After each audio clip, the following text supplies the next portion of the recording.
Hello, everybody, and welcome back to the Headspace Podcast, episode 56.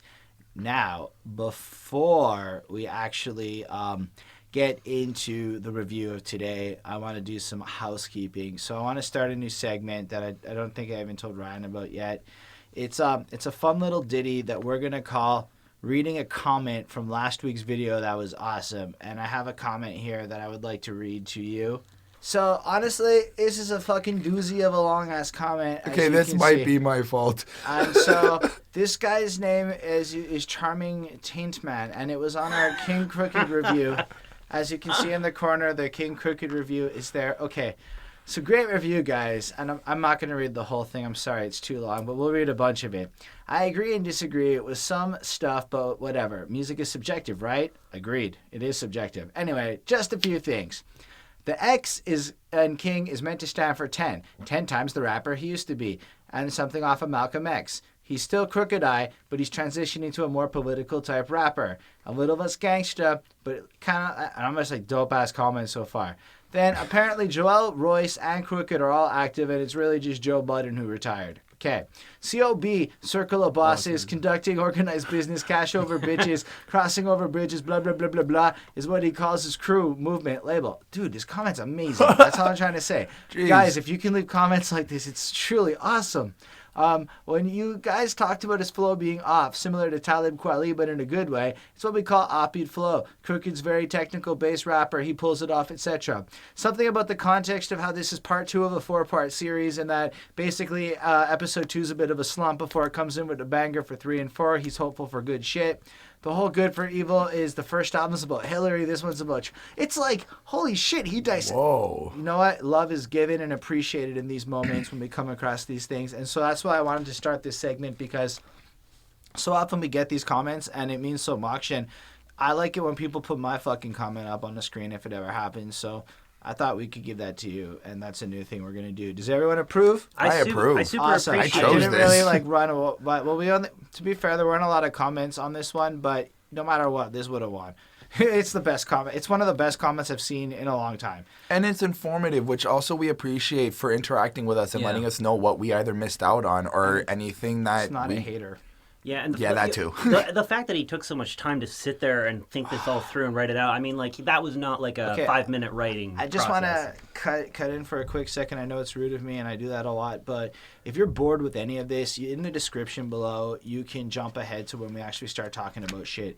But And before by the way, we do, we finna talk about the Grind to 1,000 subscribers contest. So how this is gonna work is if you subscribe to the video, you like the video, and you leave a comment about our review, about the album, etc. Just something to show you're engaging, to spark some conversation, something like what the guy just left in that comment there.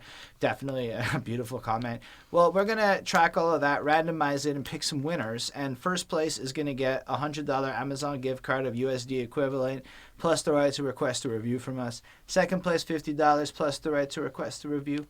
Third place is going to be $25, plus the right to request a review. And essentially, once we hit $1,000, we're going to make a video in a couple days, announce the winners, and we'll figure it out. It's going to be good.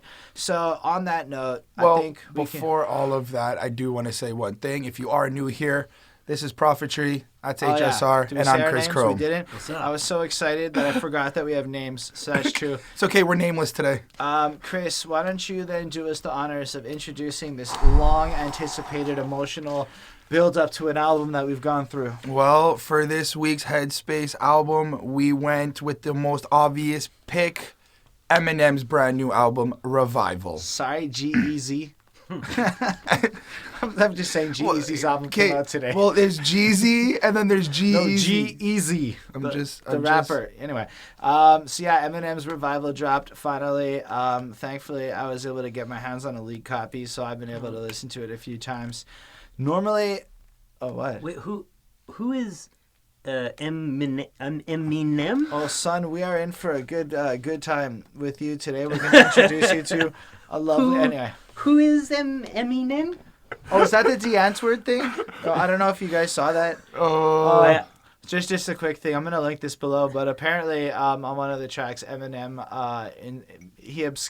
he kind of changes how you say the ant word to like fit the rhyme. Yeah. So Yolandi Visser uploaded a video being like, you kind of sounding fucking prick. Imagine we just make fun of your name to fit a rhyme, and then made some rhyme like "imi nimi something in the penis in the bum." And anyway, I linked it below because it's fucking cute. And it's a valid point we'll talk about maybe when we get there. But in case we forget, I wanted to say it on this podcast because it's amazing. And it's amazing that it happened. And I'm happy that that moment thing happened. I had a good laugh when I saw her petty. Like, she's right.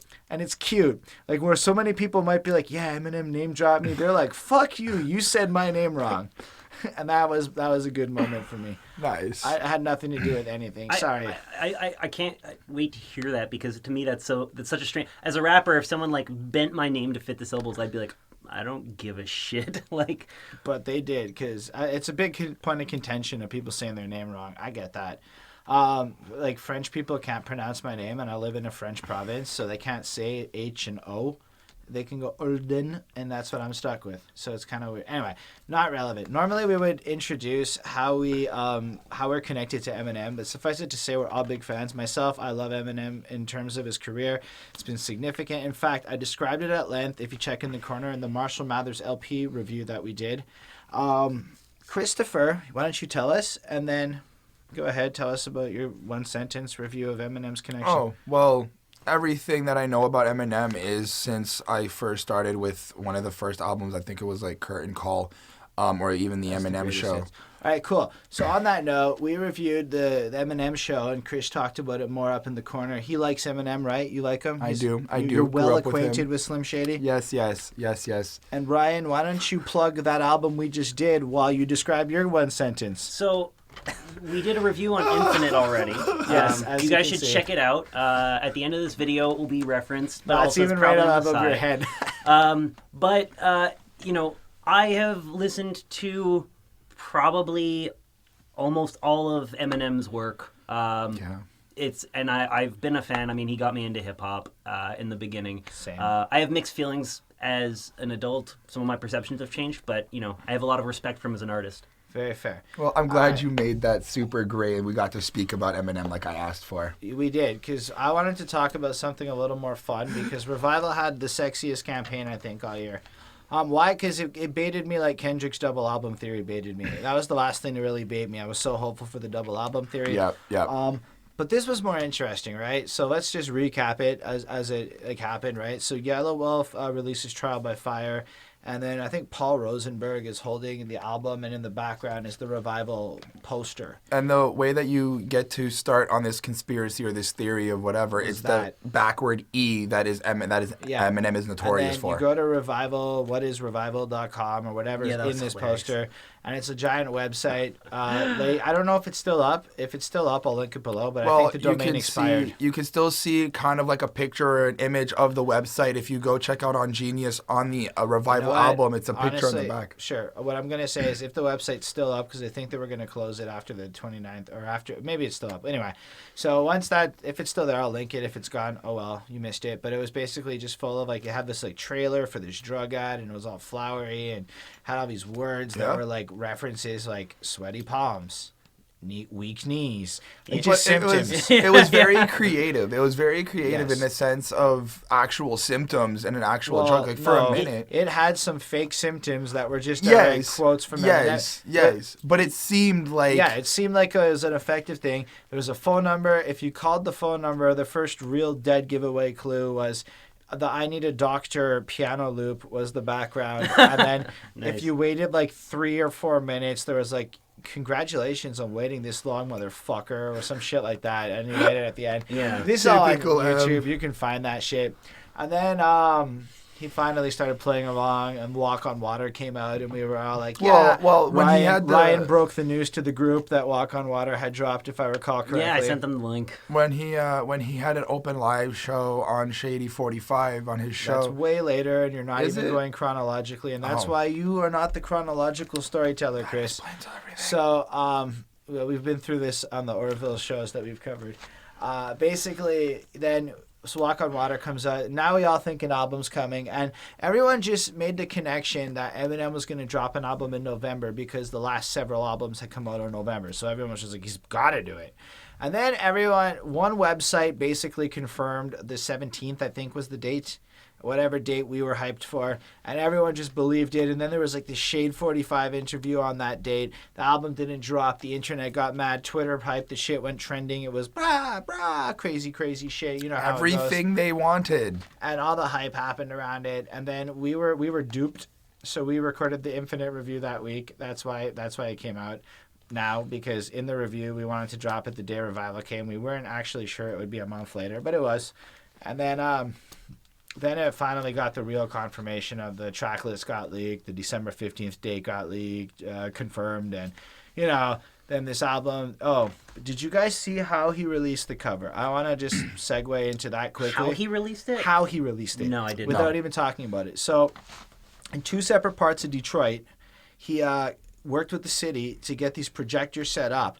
And at like 9 p.m. on a given night, just hologram projectors just shot up the cover against 2 prominent buildings in Detroit in one of the hypest fucking album releases, like in terms of cover releases you could think of, right? So you just showed up this place and Eminem just shot the first time the world saw it as a hologram projection onto the side of a building in 2 separate places in Detroit. And that, to me, like the effort that went into hyping this up, anyway, it was just bamboozling. Because I enjoyed the thrill of the chase and being caught up in that excitement, and that got me excited for Revival. I know a lot of people out there didn't care, but this whole campaign left me with a feeling of excitement before like we got to like the album coming out. Well, I was excited for the album to come out because I was also hoping that this is going to be different. Eminem is now a lot older. A lot has changed. He's been on like a 4-year hiatus or something like that. And he won a BET award for a cipher or some shit like that. Right? And he's like, I don't understand how I won. I haven't released anything this year. even the BET cipher gave me at least a hint of something different, something that like Eminem is going to give us new. Yeah. And that made me excited for this album. Which I can appreciate. But what did you guys think of the campaign, or just in general? Were you guys hyped by it?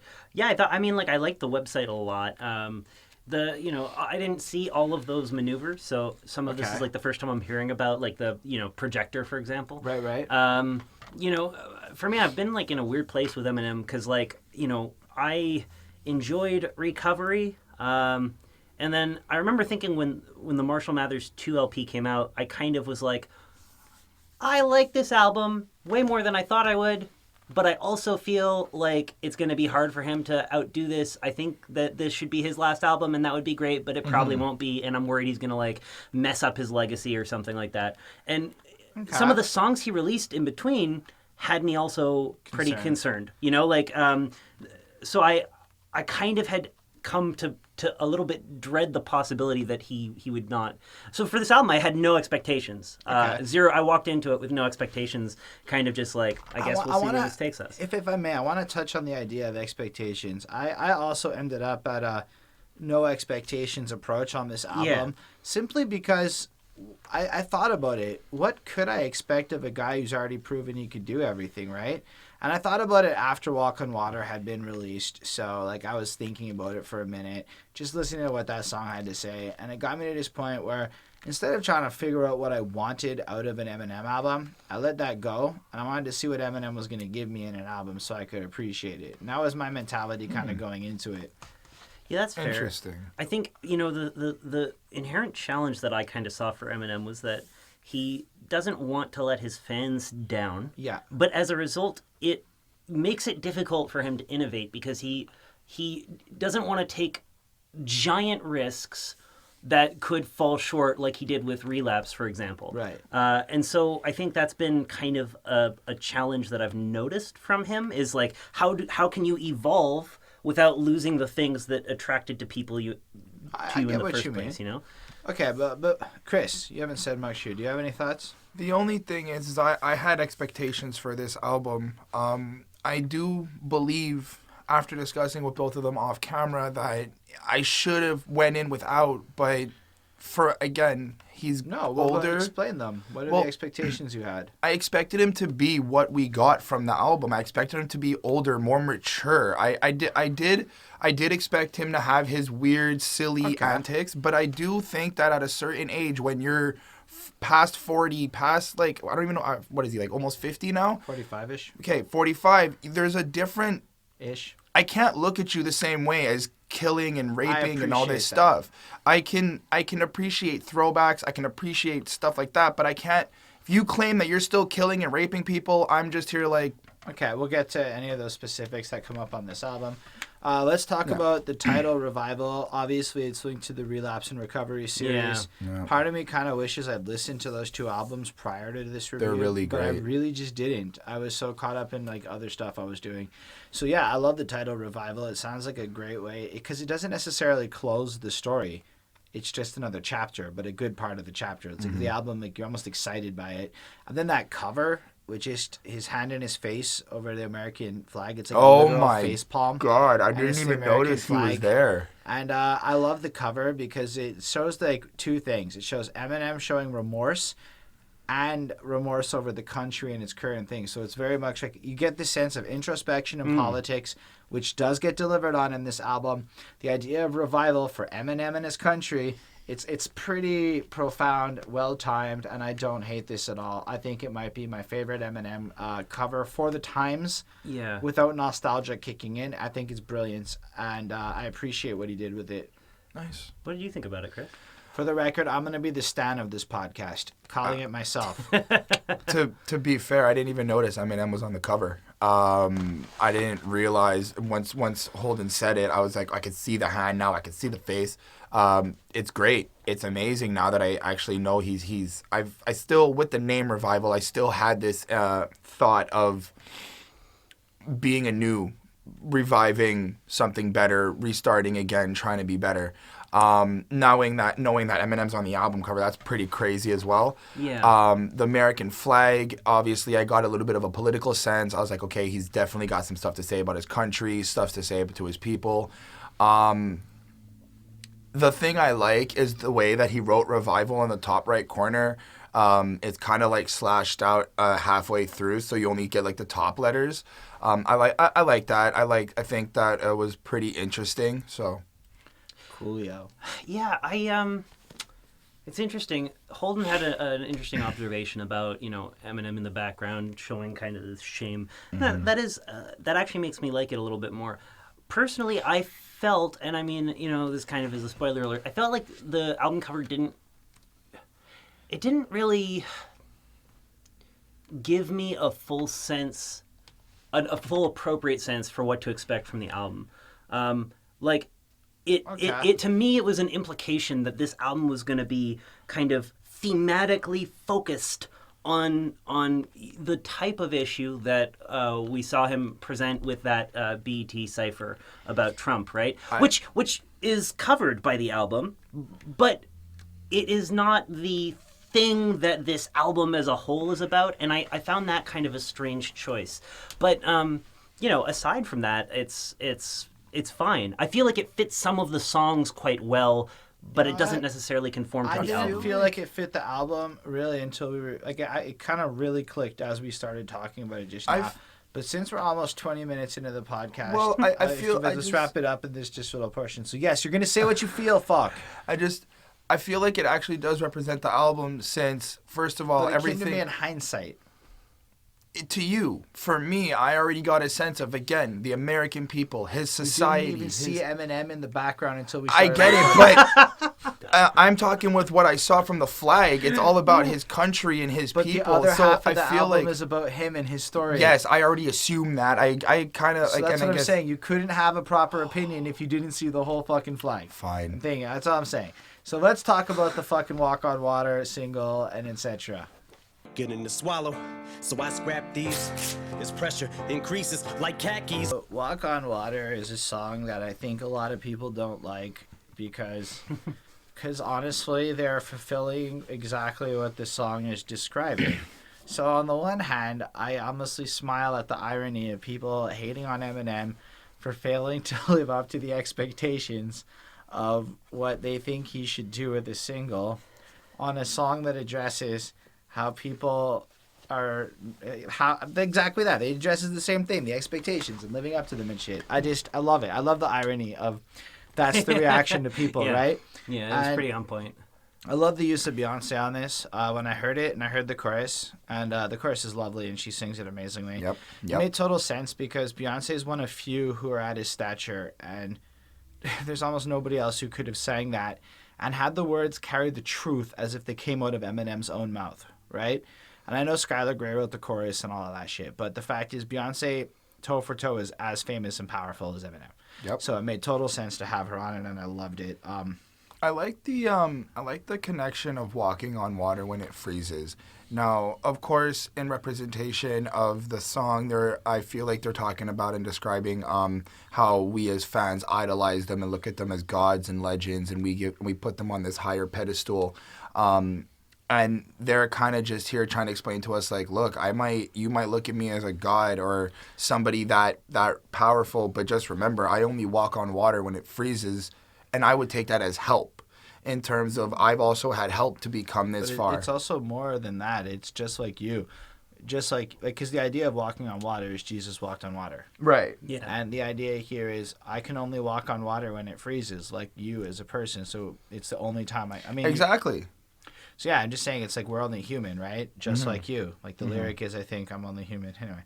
But then there's more than that. There's parts of this, like right at the beginning, the first thing that caught my attention is something I've noticed Eminem does almost masterfully better than everyone else. It's the things under the beat. The part where like his pen is scratching and he's crumpling up pieces of paper right from the beginning as Beyonce's singing. You can hear him kind of go like, fuck, a little bit. Like he's not satisfied. He's just trying to impress you. And you haven't even gotten to his verse yet. And so you can hear it there. It's almost like he's trying to give you the image of a music video of what you're supposed to be seeing from the theatrics of the song alone. And I thought that was really impressive. Maybe it's just because I've seen all those videos, but I could just picture him at a desk writing and whatnot. I like the way he has that control over his voice throughout the song. You can hear it really. I don't know if he's actually like choking up as he's rapping it, or if it's the way he's presenting the rhymes, trying to feel like, I'm trying to be better for you guys, and I'm trying to do this, but it's so hard and difficult. Like you can hear his voice shaking. I think that's deliberate, and I think you're right and spot on with that. It's really like. Nice though. Like, keep in mind, we haven't even talked about the lyrics yet. Oh yeah, no. Like, hold on that. It's very nice to listen to because, and now this is my own perception, of course, but a lot of Eminem that I've listened to is very aggressive and angry, and he's really ready to go in. And to have that contrast a little bit, I've heard like on this song, I was like, oh, that's really nice. Again, I have reviewed other albums. I have heard him do certain things. Keep in mind, he does have like the Not Afraids, and he does have that. Yes. There's the Mockingbirds. I am also including those, but I feel like this one, there was more of like an emotional passion behind it. And I feel like it's that Eminem was broken on this song. And that's what I think is interesting. And it's very introspective, and it's an introspective album, right? So one of the things, like knowing that no matter what bars I come with, you're going to harp gripe, and that's a hard Vicodin to swallow. Yeah. So he does the Vicodin in, because it traces it back. Yeah. It also fits the rhyme scheme. It's so well written.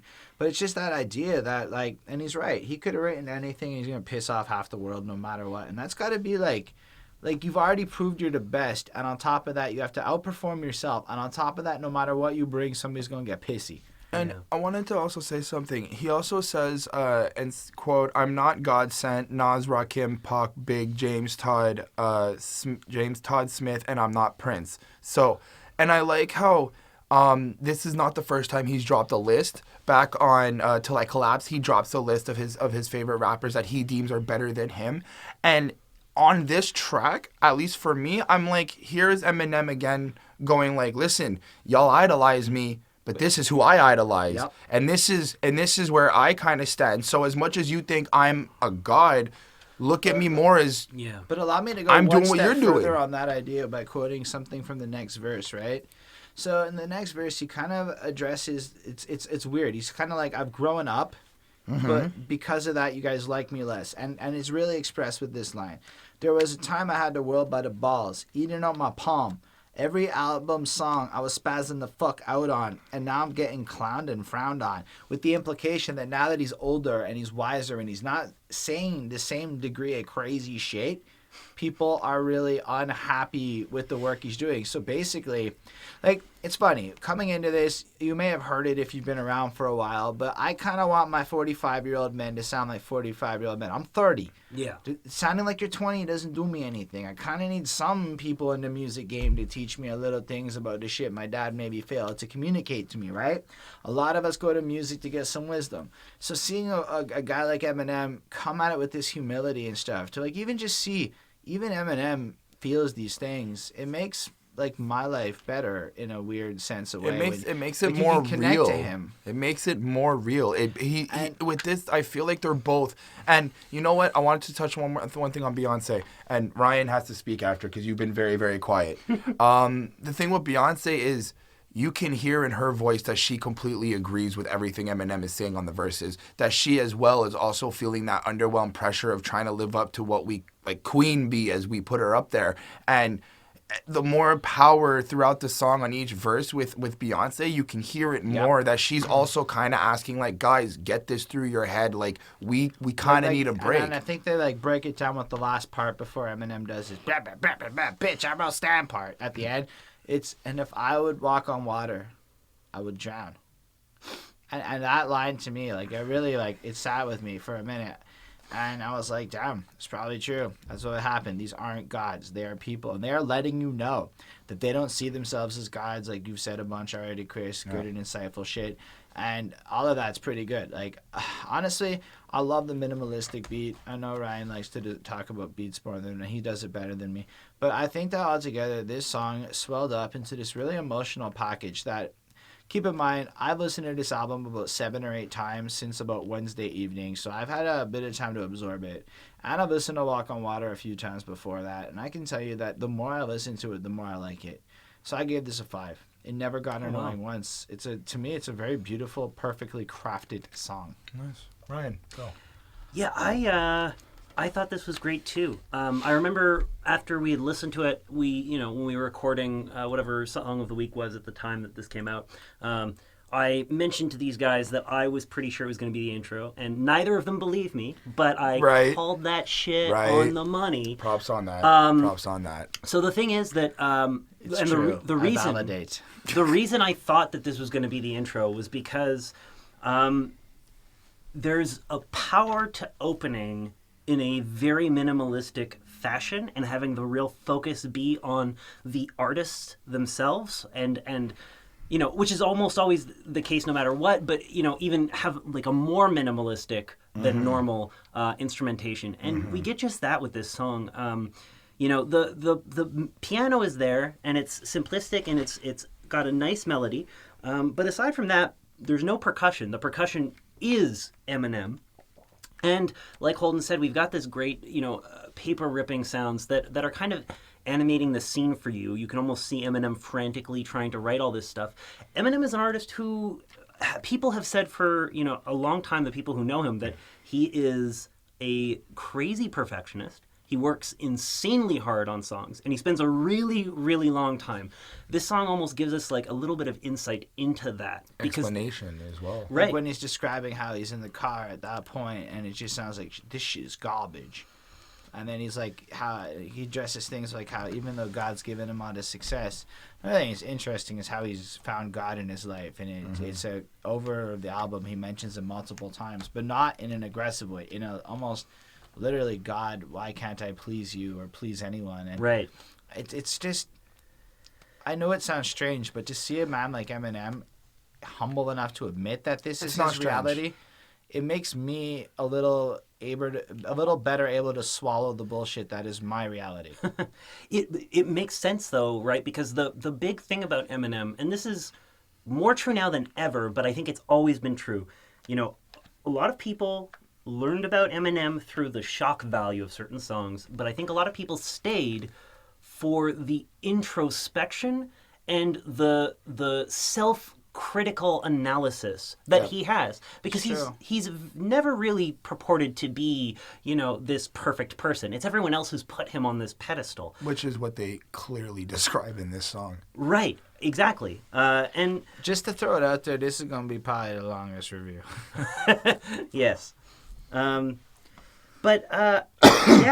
mean, Holden already covered a bunch of the lines that I really liked. I think his opening just right away dives into it. And I've got to say, though, for that outro, I do love the fact that he has this whole song that's kind of introspective. He got Beyoncé, by the way, which, side note, was like a perfect casting choice. And I think he said that the logic behind that is he could tell she's the kind of person who, like him, it's got to be perfect and she's going to work crazy hard on it. And she's got that same mentality. And I think that was an ideal choice because originally I'm pretty sure it was like he was considering Skylar Grey. So I think Beyonce was the right choice. Yeah. But then the way he ends it, too, I find great for two reasons. One, we get this whole track that's Eminem kind of being introspective and self-critical, but then at the end where he also acknowledges, like, okay, but I'm not exactly like you because, bitch, I wrote Stan, right? And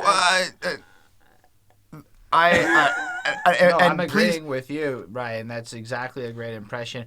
But I want to just touch on that point because that's honestly just the start of the next song. And it's a great transition to my second point. But you don't know that when you first hear it. It's just the way the song ends. So it's been out for like 2 weeks, but then you hear the album and you're like, it's great. I want to touch one thing with it though. Ew. In terms of him declaring that he wrote Stan, when you listen to Stan, you know it's about a fan who wants to meet Eminem. It's not that. It's that Stan is considered across the board as one of the 50 greatest songs written of all time. Yeah. So he's saying, bitch, I wrote Stan. I wrote one of the best songs of all time by everybody saying it. And I can acknowledge it. What I got from it is I can also connect to you guys as a fan looking at me because I know how, because of how I wrote Stan. Point. That's a good point. But I think it's a little bit more like what Ryan was saying. It's a response to the song. The song just beat the shit out of him, and he's saying, but wait a second, I wrote one of the best songs of all time. And then, bitch, I wrote Stan. And Ryan, can you give a grade? Oh, yeah. I gave Chris, this... can you give a grade? Anyway. I gave this a 4.2, not because it's not good. I thought it's very good. More of just, I have a hard time imagining going back to this repeatedly. Like, if I want to do a full album listen to, I'll definitely listen to it. But, for me, it was like just very good way to start, like a very, very strong opening, but not necessarily my favorite song. Nice. I give it a 4.5 on 5. I didn't really feel the beat that much. Everything else was great. It's just the beat to me was a little... It's fine. Okay. See, the problem is the way that song ends flows right into Believe because he started from the bottom and... Put your temper to more use, cause being broke's a poor excuse. That should only give you more fuel. So for this one, I think it's just Eminem. So it's a coupling, right? Like it's a classic Eminem movie. You have Walk on Water, which is kind of this self-depreciating, putting him as the figure of Jesus type thing, and then the response song is Believe, where as he ends it on. At the end of Walk on Water, the bitch I wrote Stan part, where he lifts himself back up and gets it back into his head that he is this figure. And now he kind of adopts the role in Believe, where he goes through and kind of tells you his story, tells you what he's been dealing with. Over a modern beat, right? It sounds super trappy, kind of bassed and shit. Yeah. And then, but kind of both taking the modern sounds and the classic sounds and fusing it together to tell his story as he gets to this point. And I'm like, dope. Right off the jump, I'm really into this, right? Oh, it's crazy. This song's amazing. I love the premise of the song because faith is really important to me as a person, whether it be in God, in whatever. Faith is the foundation of everything.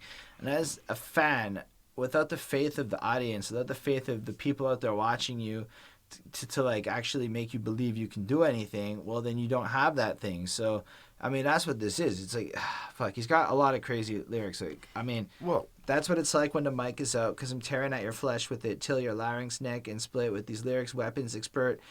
Wait, is that the right song? No, it's the wrong song. Oh my gosh. Okay, so I'm going to quote a lyric. So but I still remember the days of minimum wage for general labor, welfare recipient since a minor. Look how government assistance has made you.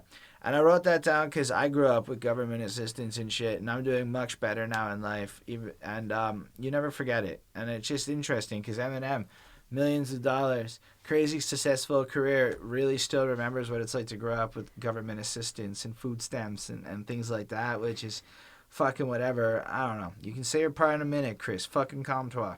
Then he's got like this kind of like the chorus where it's like, look, believe in me or get the fuck out, which I'm actually okay with. I respect it. He's kind of like saying... I feel like the chorus itself is questioning. I feel like the way he structured the song, or at least the way I interpret it, was he's explaining everything he's done throughout the years or the ages. He's breaking down that he's there, that he's helped people through struggles. He's given you that support in terms of music whenever you're down and stuff like that.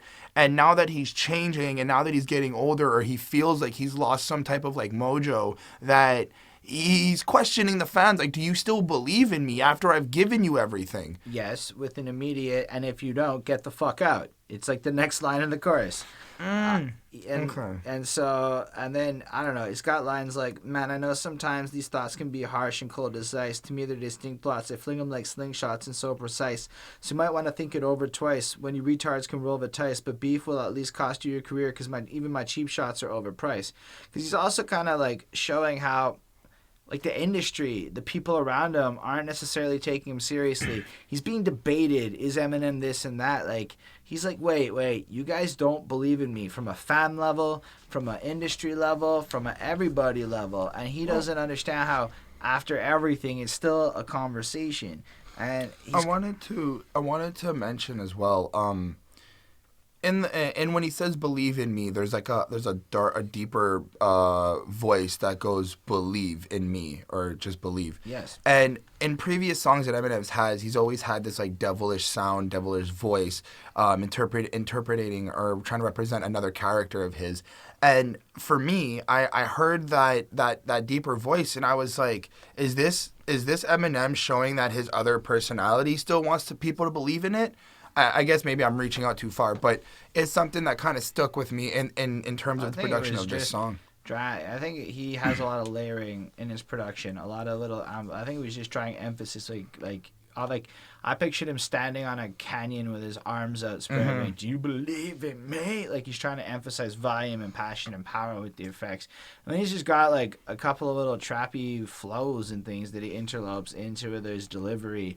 Weird, like, he dabbles a bit with some of the effects and, like, the crazy voice work that you wouldn't expect from an Eminem song.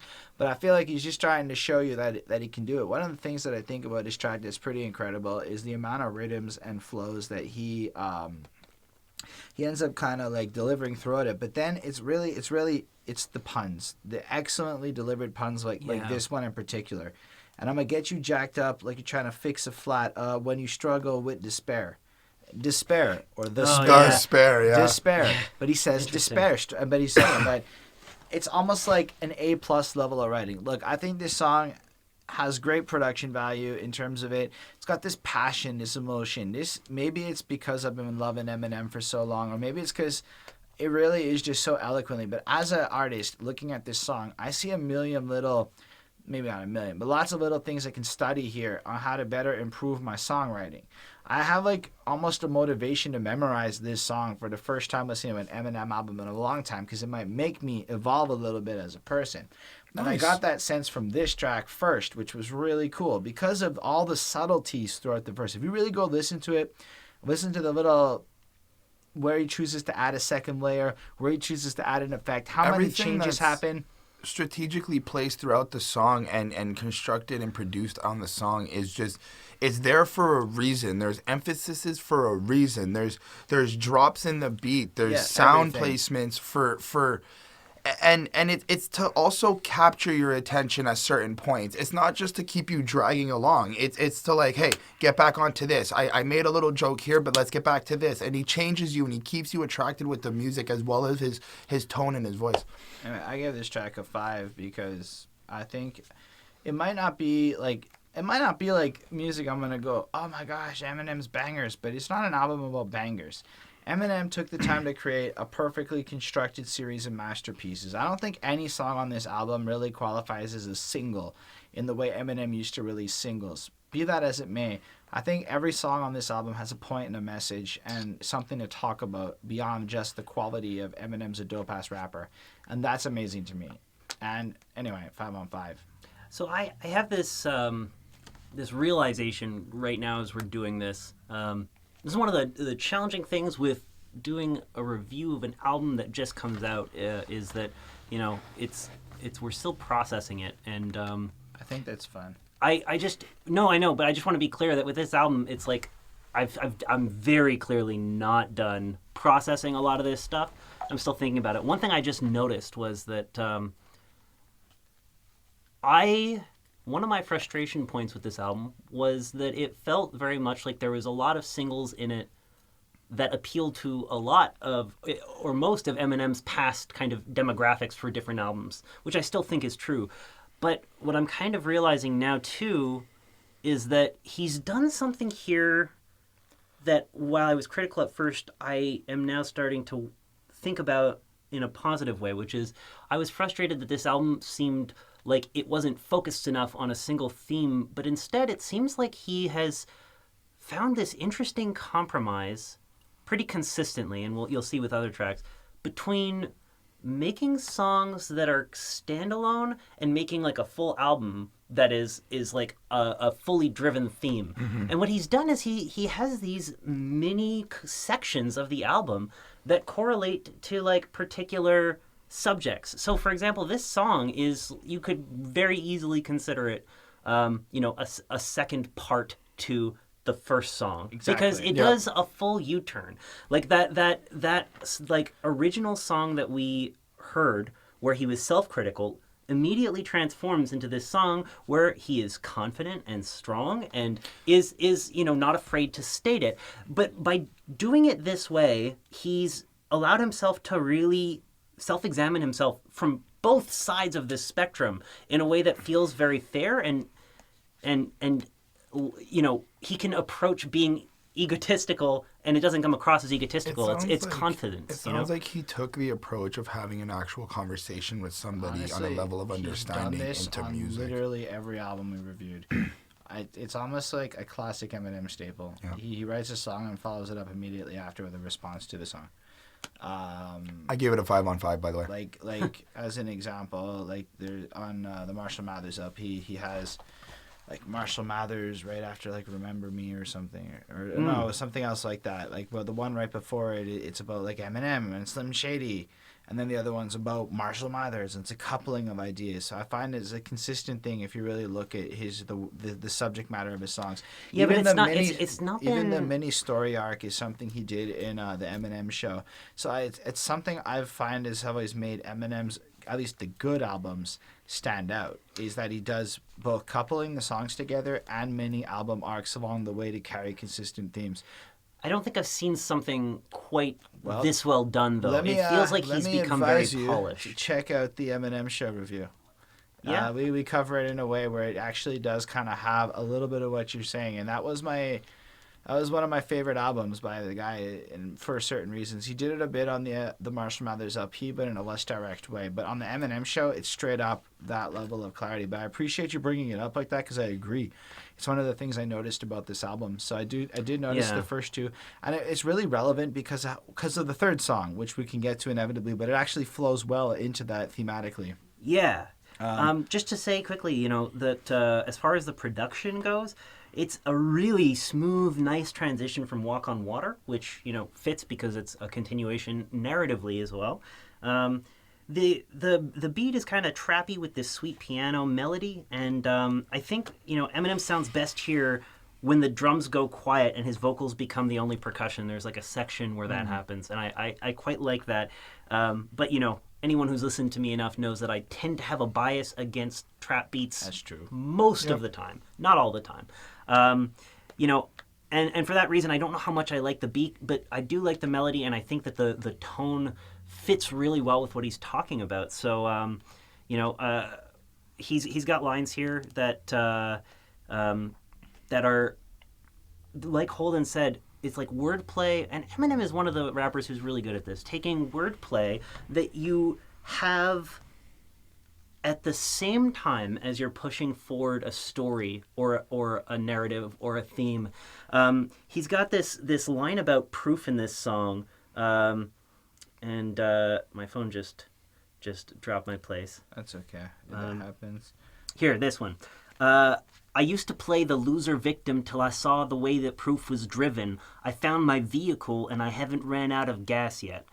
Talking about both his, like, he's using like a consistent car metaphor that he repeats, but at the same time he is talking about being able to be driven and confident in yourself, and also to be self-reflective, which is something he's done very well in the past, right? That moment like in 8 Mile, where he's doing the rap battle and he points out all of his own flaws, and then he hands the mic to the guy, and it's like this power move, because by identifying all of his weaknesses and pushing them out there, suddenly those can't be used to hurt him anymore.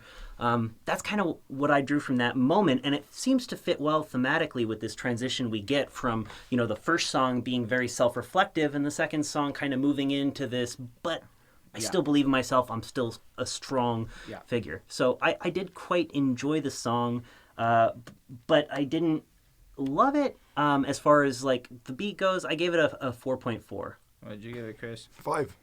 All right, cool. Let's talk about Chloraseptic. Like 100 of you, 100 of you. Boom, boom, all at once like I had nothing to lose. First time I heard this track, I did not like it very much. Same here. The second time I heard this track, I did not like it very much. About the 5th time I heard this track, it clicked. So we had a huge grievance with Ritz, or I had a personal grievance with Ritz, because I found him very attacking other genres of music, but from a point of pettiness.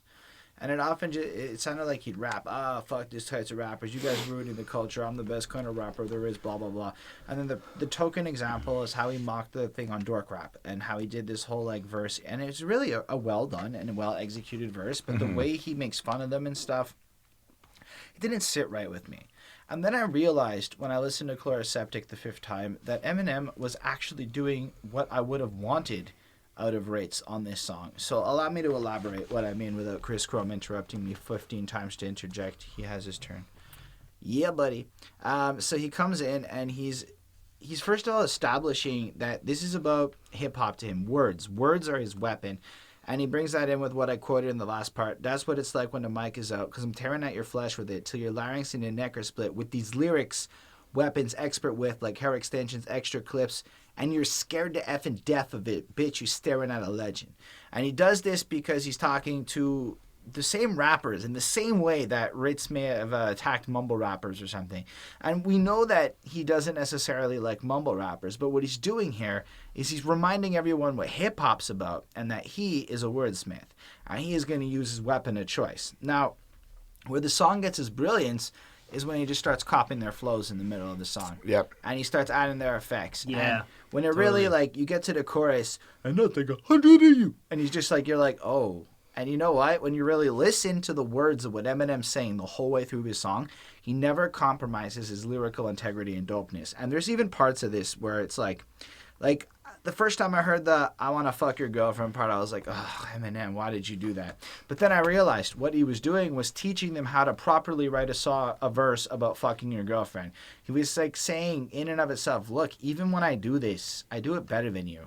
And it was. Even when he talks about the condom breaking and goes into this stupid effects and shit, it's just delivered with a higher degree of writing intelligence than what you'd be accustomed to from most of these guys who just write the same bars. So it's like, hey, you can even make this interesting. Let me show you. Without even saying it directly.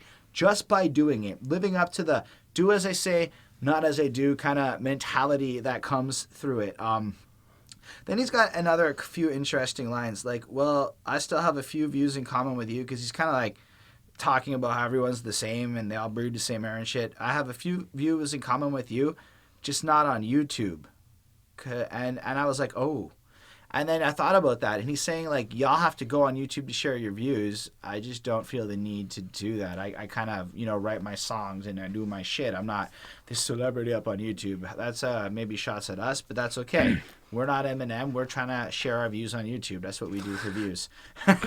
Jesus. Another one I really fucking liked is, I'm Schooly G, you're Spoony G. Just notice there are no similarities that we share beside the fact that we breathe air. And there he's saying, we're not the same. Stop trying to put us in the same fucking boat. It's not even a diss at you. It's just recognize we're not the same. I'm a wordsmith. You're one of those guys. But I think what the whole point of this song was, on top of PHresher's dope-ass chorus, is that Eminem can take your style and just write it better than you without even telling you he's doing it. He just does it. And yeah, it's going to piss off, I think, some people. And I think other people are going to find this one brilliant. But there are so many flows, and pretty much every line of this song is great. That there's too much to talk about in terms of micro picking the lyrics. I gave you the ones that stood out the most to me, but everything about this track is pretty much impressive. It might not be something you like right away, but I would highly recommend sitting on it for a minute and rethinking it. I landed on a 5. Yeah, I'm standing it. This album is that impressive to me. Nice. That's 3 in a row. I liked it right off the jump. The beat got me into it. The trap flow got me into it. By my 3rd, 4th time hearing the song, I started understanding what was going on. And you said it, like the way he adapts to other people's flows but throws in his own twist is very, very cool. And it's funny. It's funny how he went and did this, I would say calling out all these other rappers, okay? He didn't call out anybody. I know he didn't call anybody out, but I'm only trying to say, like... Can I just reframe your idea? He basically said if the shoe fits, wear it. There we go. Or something like that. Like, if you feel offended by it, you know who you are. As I kind of... Fair enough. Keep going, That's initially what it is. But it's funny how he gave us this song after he, on the first track, doubted himself. And then on the second track as well, I still feel like he was doubting himself because he was asking people to still believe in him, as much as I understood. And then he gives us this song to kind of be like, by the way, for everybody who doesn't like what I'm making now, I can still make the music you like, but just better, as what we've come, well, as what Holden has been saying and what we come to agree a little bit. So I like that. I like how he was like, if you want me to make music the way you like it, I'll do it, but I'm going to do it still the way I do it. And that was really, really cool to me in terms of how he copped everyone's flow and adapted. I just want to say something I thought of now, just thematically, right? So he asked if you still believed in the last track, and in case you weren't still convinced, he gave you a very powerful reason to believe in his adaptability now. Yep. Ryan, your turn. Yeah, so this is one of those songs that very much like Holden, I did not like at the beginning. I have not listened to it as much as Holden, and it may grow on me more. It has been growing on me a bit, and I quite like that hook. It feels... My first impression was like it feels like Eminem is trying to adapt to the new era of rap. And what I've been realizing more and more is that it's kind of more an act of portraying that, he can do anything that anyone does better than they do it. He can jump out of his field of comfort and take someone's style. He adopts the triplet flow, like that Migos flow here at some point, and he kind of shows like, I can do this. But he's also, it feels like it's a little bit a call out to mumble rappers at points, and which is something that's kind of interesting coming from Eminem. But he doesn't do it directly. He doesn't. He does it by biting their flow. Yes, by biting their flow and quoting their lyrics, but twisting them to his own ends. By making them better. And I just want to throw in, while he does employ auto-tuning stuff, he doesn't correct himself in any way. He just like adds it like a layer and just keeps it exactly the same. And so it's like almost like he's doing it because he has to, and how he can do it. But anyway, go on, Ryan. Yeah, so it's like, he's got one line here, for example, where he says, "Goal is to get a floozy inside the jacuzzi and have a loosey-goosey as coolsy as with an Uzi." And these lines seem to be a reference to a Lil Uzi Vert track, and where he says something to the effect of, "Go sleep in a jacuzzi, yeah, waking up right in a two-piece, counting that paper like loose leaf."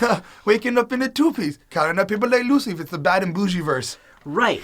So he's kind of referencing mumble raps almost in ways that are kind of direct at the same time. Well, to throw it out there, and I apologize for cutting you off, Lil Uzi, as we also may have discussed on his album review, he is basically kind of like the king of mumble rap. He's one of the top tier. So yeah. if you kind of wanted to look at this, and please don't kill me in the comments, guys, but killing you. If you wanted to look at Eminem where he stands and Lil Uzi in terms of like where people look at Lil Uzi, you can kind of make that comparison. I would say. Not at all. I don't think there's any way to. Not comparing them two together. I'm saying like Eminem's a legend, But Uzi's still Lil referred Uzi as a Vert legend is- to whoever Nobody thinks he considers is. Lil Uzi Vert a legend yet. In mumble rap, yeah, he's like one of the top one Mumble dudes who rap's can not do been it. around long enough to even have to put a dent into. Wow. Eminem splashed into mainstream success in a way that Lil Uzi Vert may have sort of attained for a minute with one song. It's incomparable. Anyway, I think that you're right, Ryan. He is totally taking shots at specific rappers. Like, I think the entire, and I'll take 100 of you. 100. That's directly attacking Migos, but without attacking Migos. But of course, he does it in the way in which he, came in and really nails it and does it to the Eminem style. He does like what other people would do, but in his own unique style. And he keeps it 100. Look, 100 of you. But I think this track is a great flex of skill. Anyway, what'd you guys give it? 4.5 on 5. I gave it, because for me it's like, I still don't love it. I just like it as like a show-off piece. I think I gave it a 4.1, and I just wanted to, a few other quick points here. That hook is pretty catchy. The way it's spoken really sticks with you. And I was not familiar. Did you guys know what Chloraseptic was? Because I have not heard of it. It's cough drops. Okay. Cough Yeah, exactly. That's because the genius sanitation told me. Okay. I've actually had some. But yeah, the song was also produced by Mr. Porter, aka Con Artist from D12, which is kind of interesting because, I mean, that was the person who produced Infinite, the first album. Right. So I thought that was an interesting fact that I didn't realize that Con Artist was still producing stuff for M sometimes. Oh, we're going to have a nice time tomorrow. But sure. But that being said, I didn't like this beat the first time I heard it, and it kind of grew on me over time. That kind of like wubby sound with the synthy keyboard. It's got these occasionally trappy hi-hats with like these regular snares and bass drums. First listen, I didn't like it. Second listen, I was like, each time it's a little bit more. It really is. It's almost like you could say Eminem's skill level, really, if you think about it, is pretty fucking untouchable. I saw that coming. Did you see my face?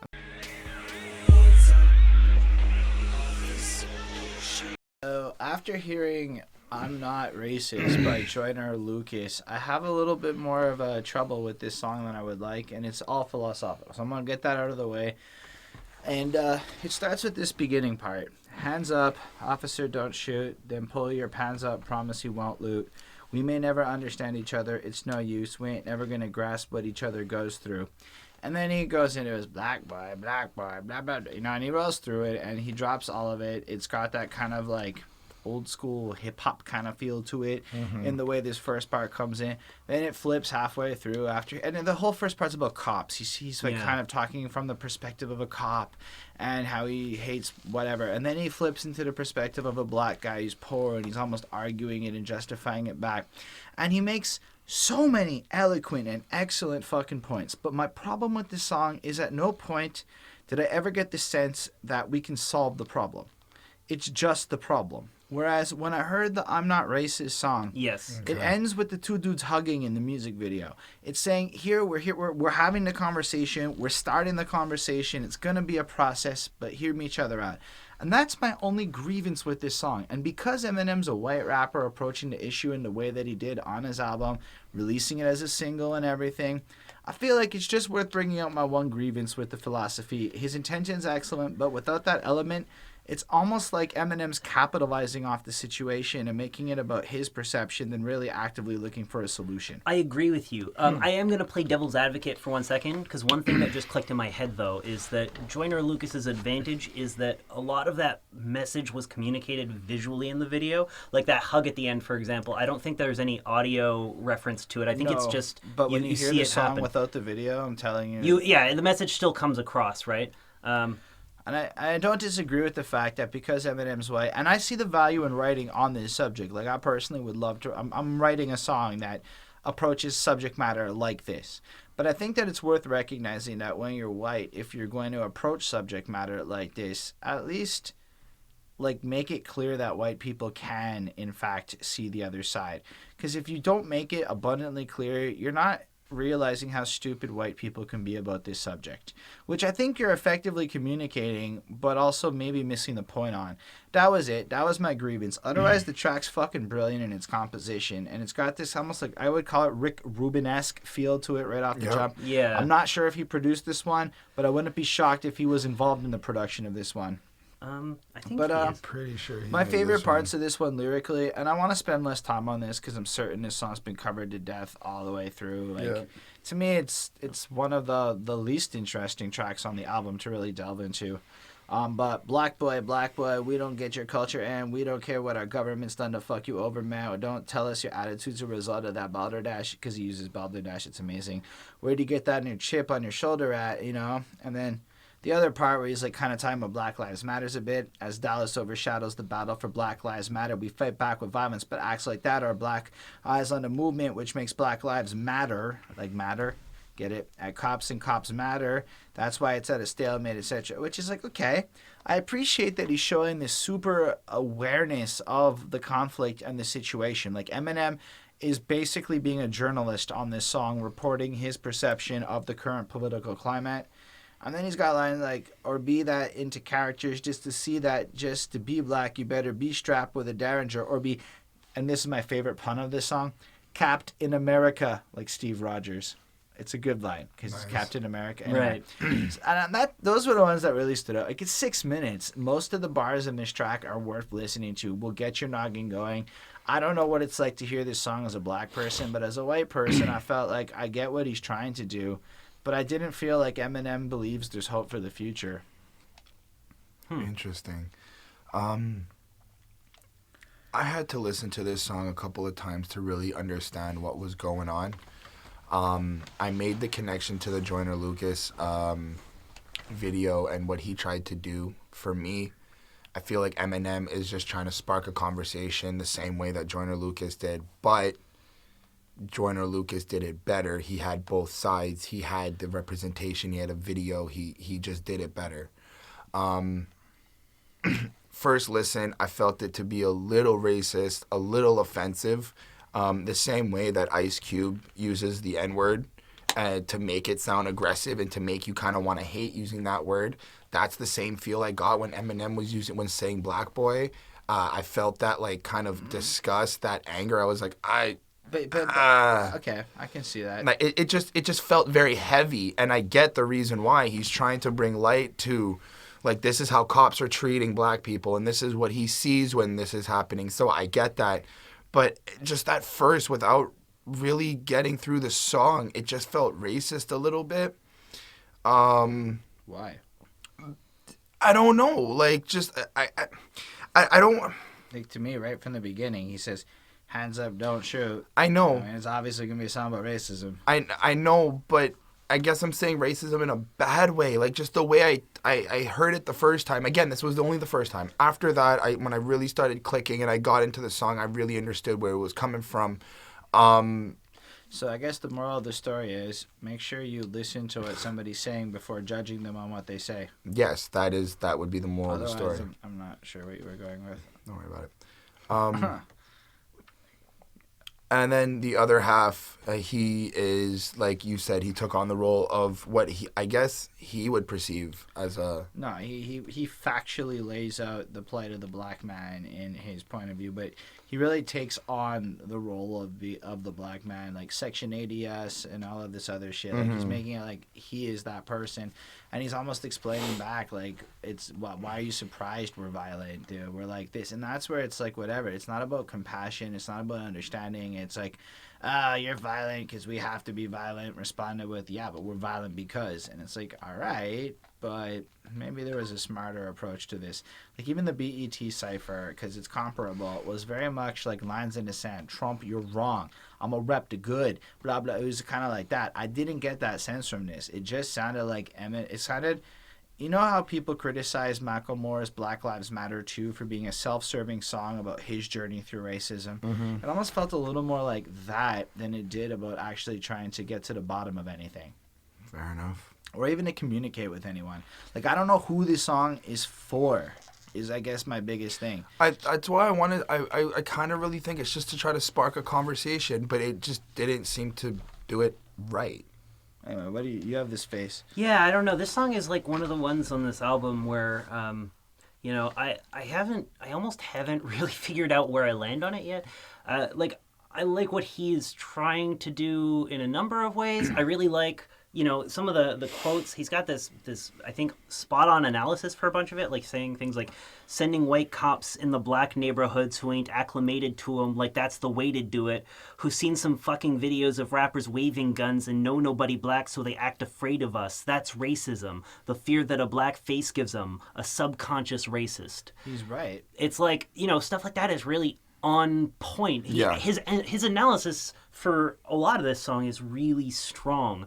And the song itself, I really kind of respect the attempt of what he's trying to do. But, like Holden has stated, and it's just overshadowed by the recent Lucas Joyner track where he did a very good job of it and also is kind of in a position to better represent that angle.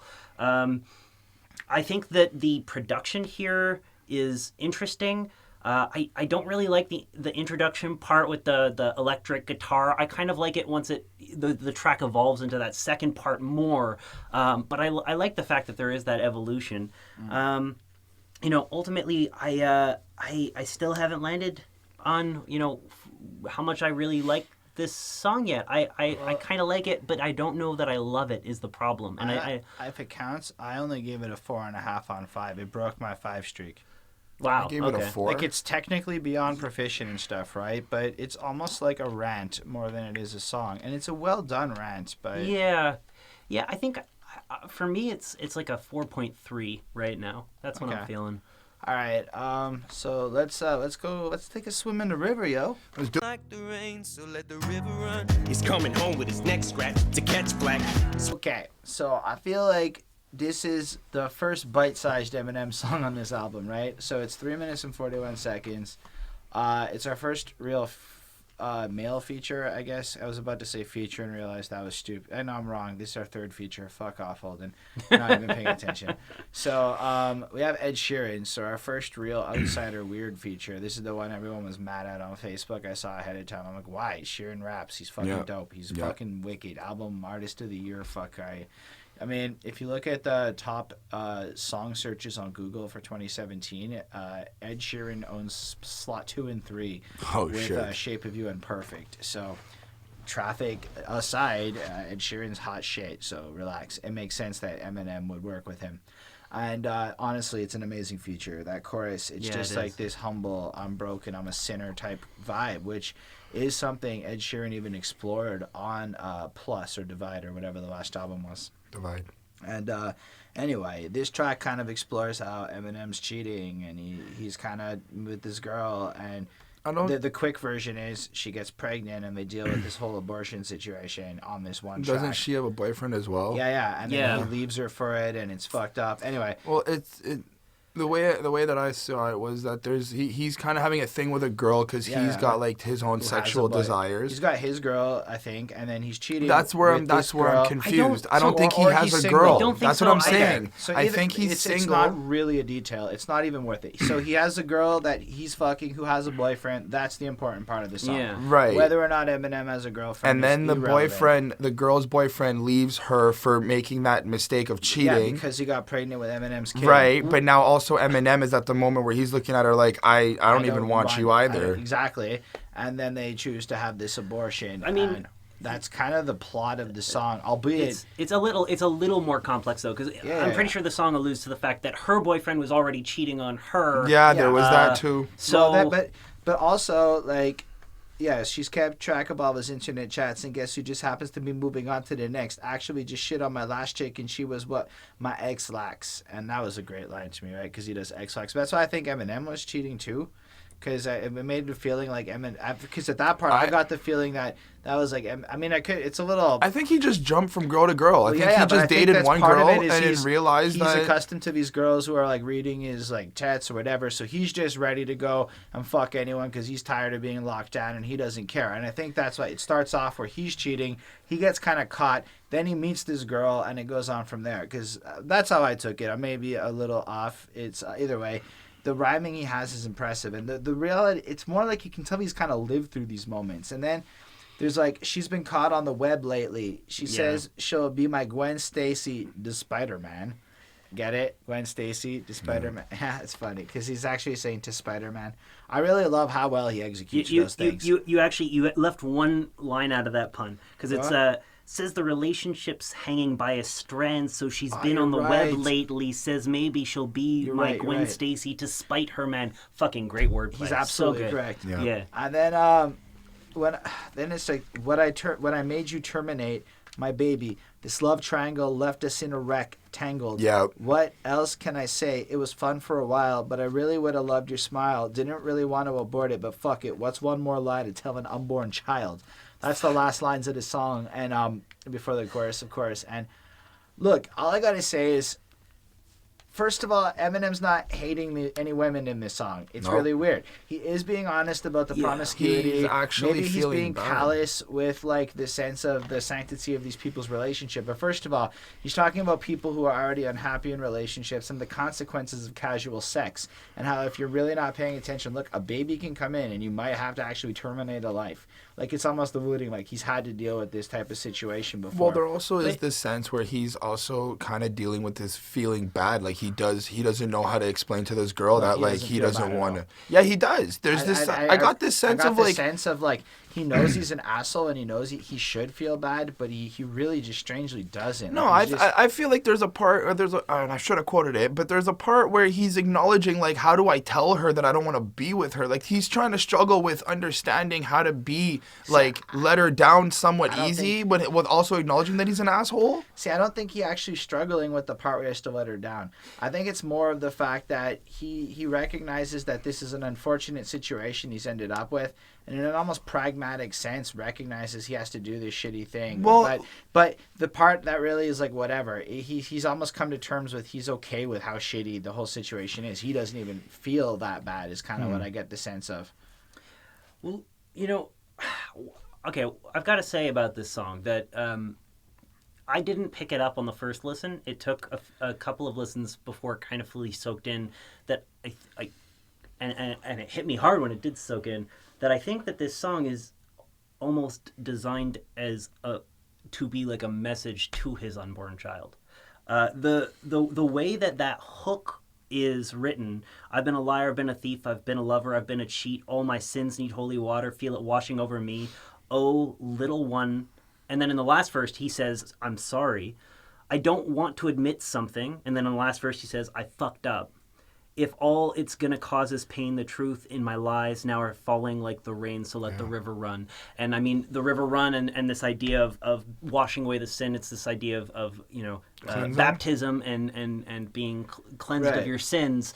And I it feels like he is sorry to his unborn child for how this played out, and he's ashamed of how he landed in this story. Exactly, but I don't think he's really upset about how the girl feels. I think you're right about the unborn son part. Yeah. And I feel like this is also a sense of remorse from a very long time in the future, like thinking back on it, not like in the moment, you know?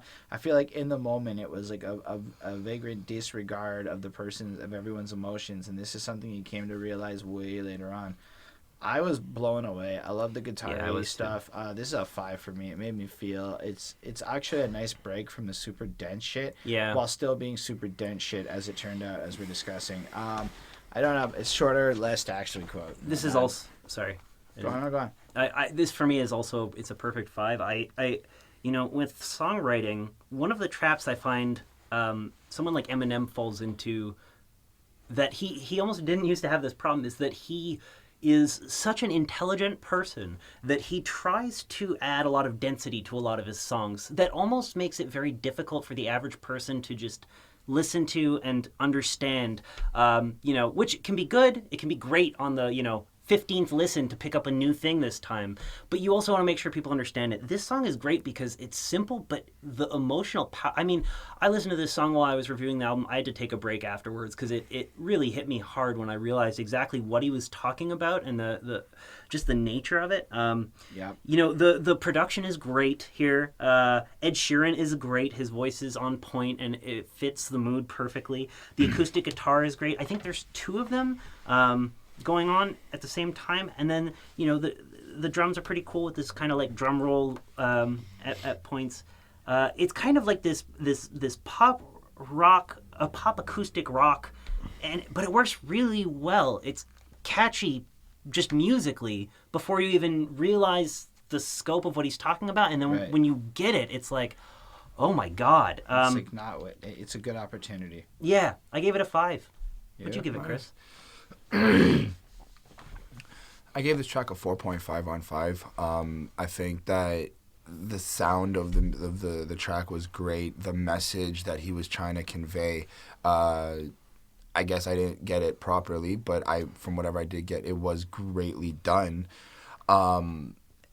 It's a very powerful track. I just don't think I'm going to go back to it more than what I have. I think you should go back until you understand the song and then make a decision like, I'm not going to go back to it again. Well, maybe. Because if you don't understand it, as you just said, then you don't get it. So it's a weird thing to then be like, guess I'm done. You can be like, I don't even care to figure it out. Okay. I kind of don't.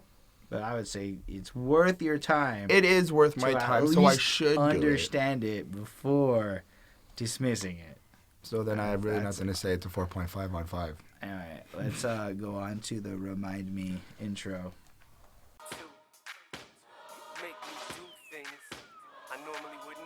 So this is the first real album interlude, and as you said, this album is kind of segmented into chunks and stuff, right?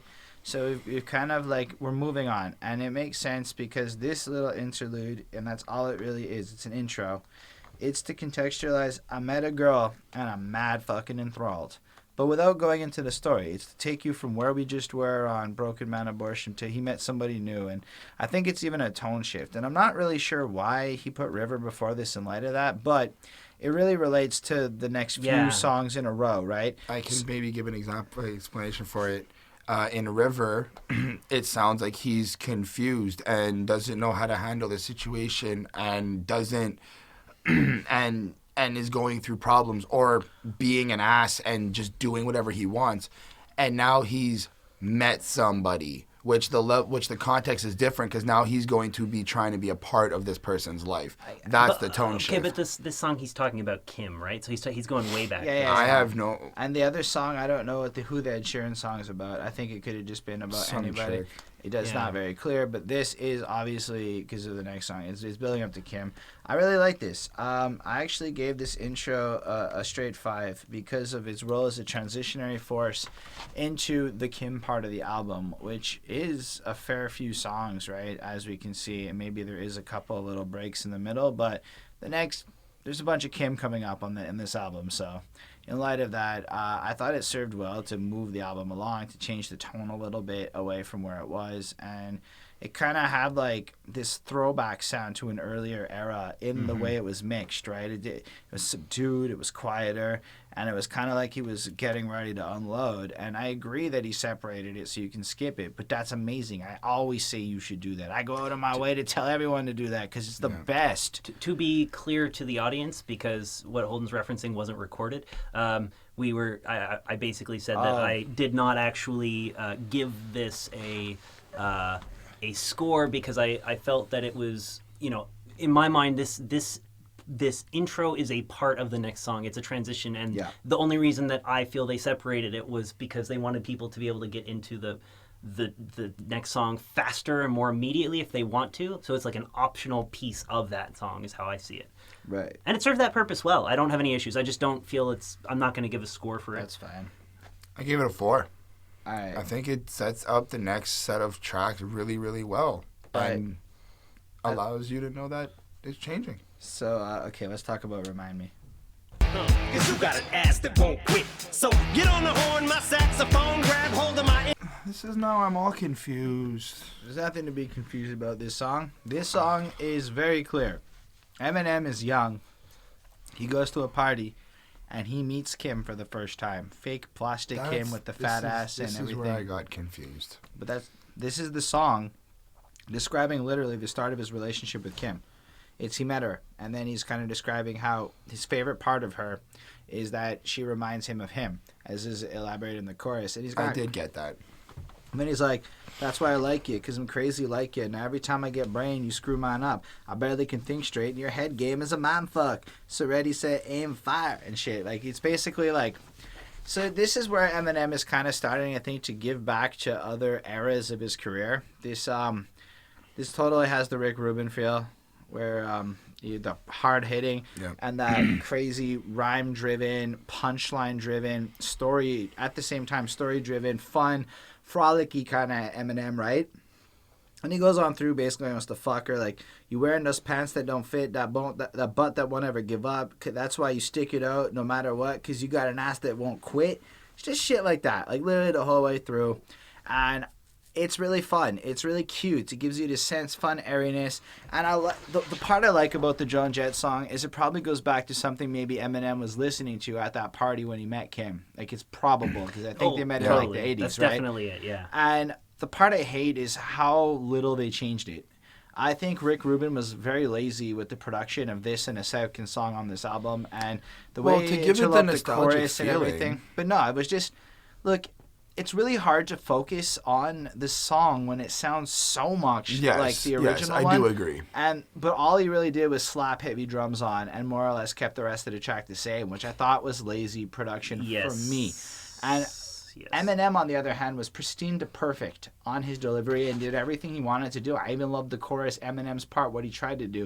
It really was the production was a bit off. So 4.75. I don't have more to add. Sick-ass, cute little song, and it's surprisingly respectful in a juvenile, I want to fuck you way. Nice, right? Yeah, this is one of the ones on the album.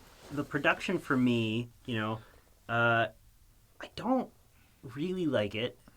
I appreciate and respect what they're trying to do here with the positioning, using a song that was there in his life when he met Kim, and it's like that is an interesting artistic decision.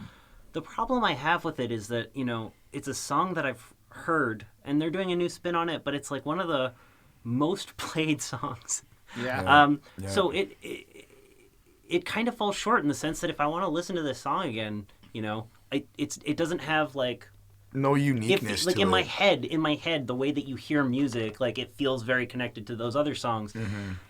So it kind of falls short.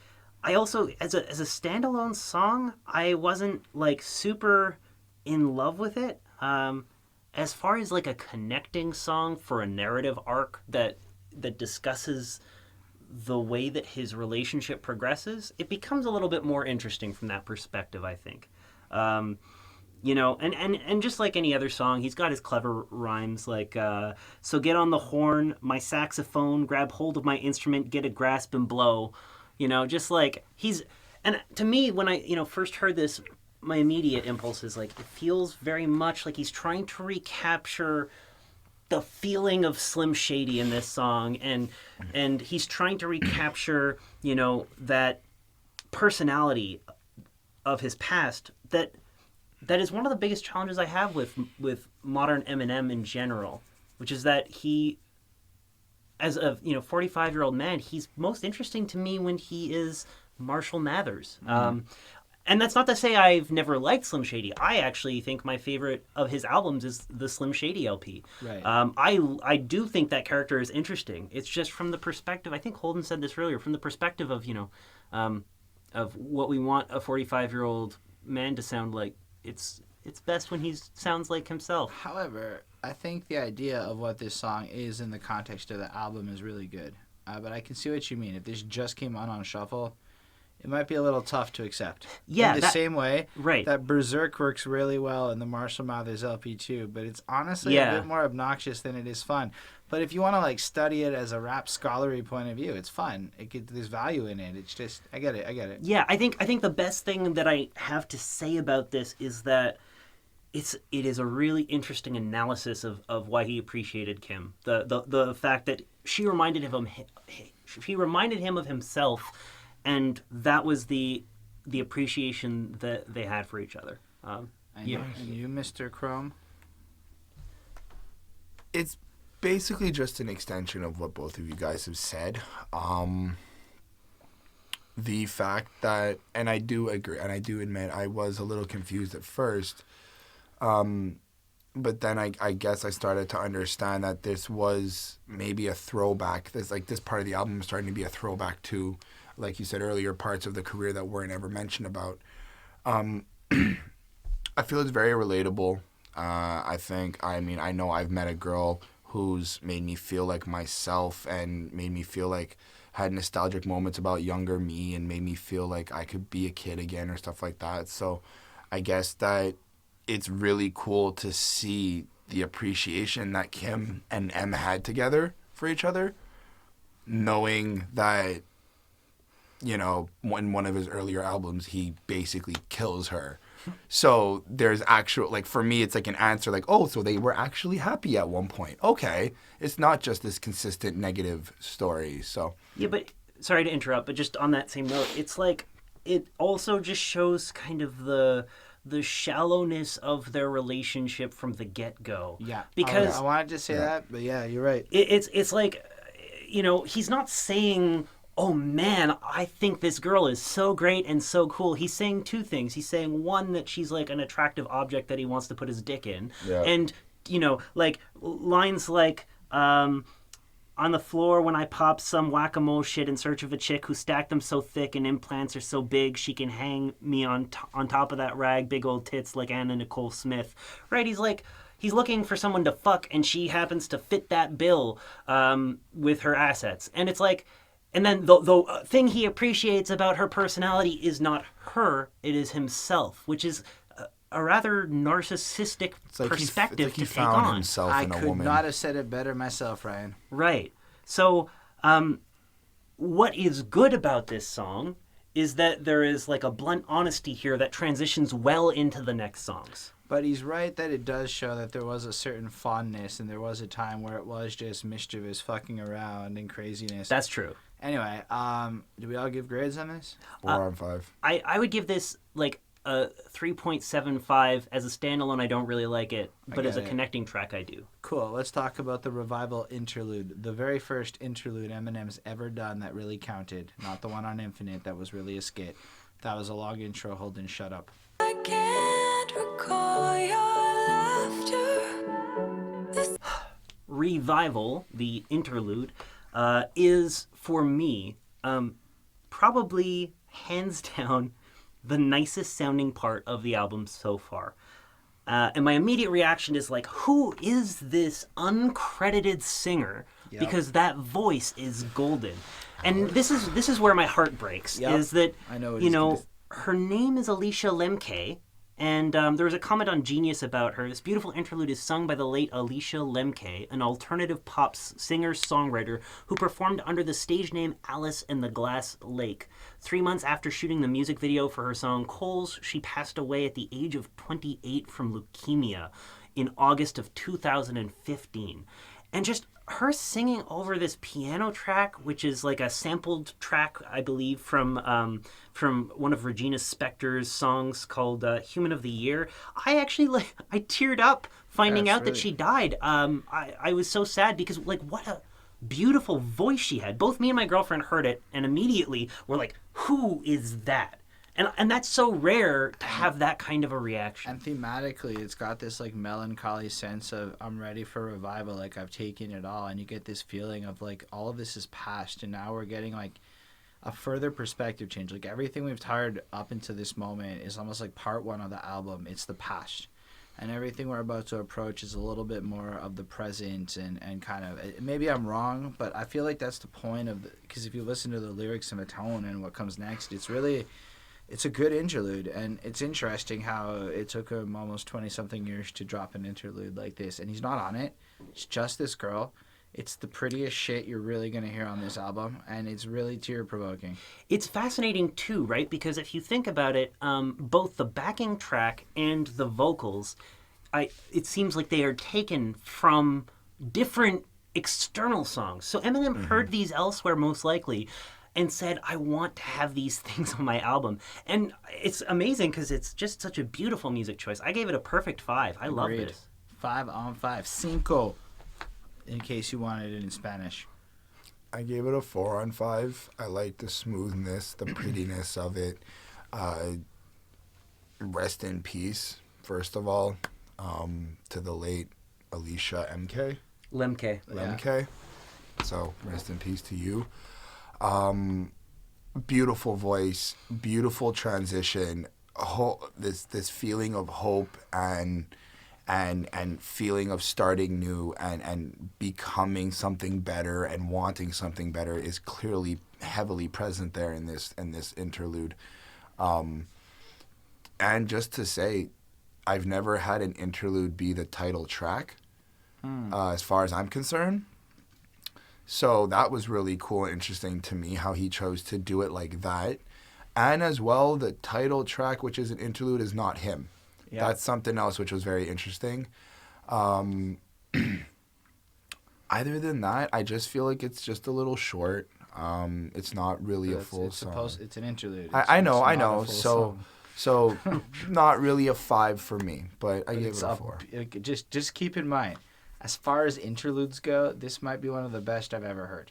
And for its role in an album and shit, like you got to keep in mind, you can't evaluate the interlude as a song because it's not. It's what it is, and it's pretty. Anyway, it's almost like we're like home with our shits. Just like this fight does, similar to when two cars collide, cause our spirits crushed in the spot's a tight one. So this is the Trump song that I was hoping for when you heard Untouchable, where you get worried. This is different.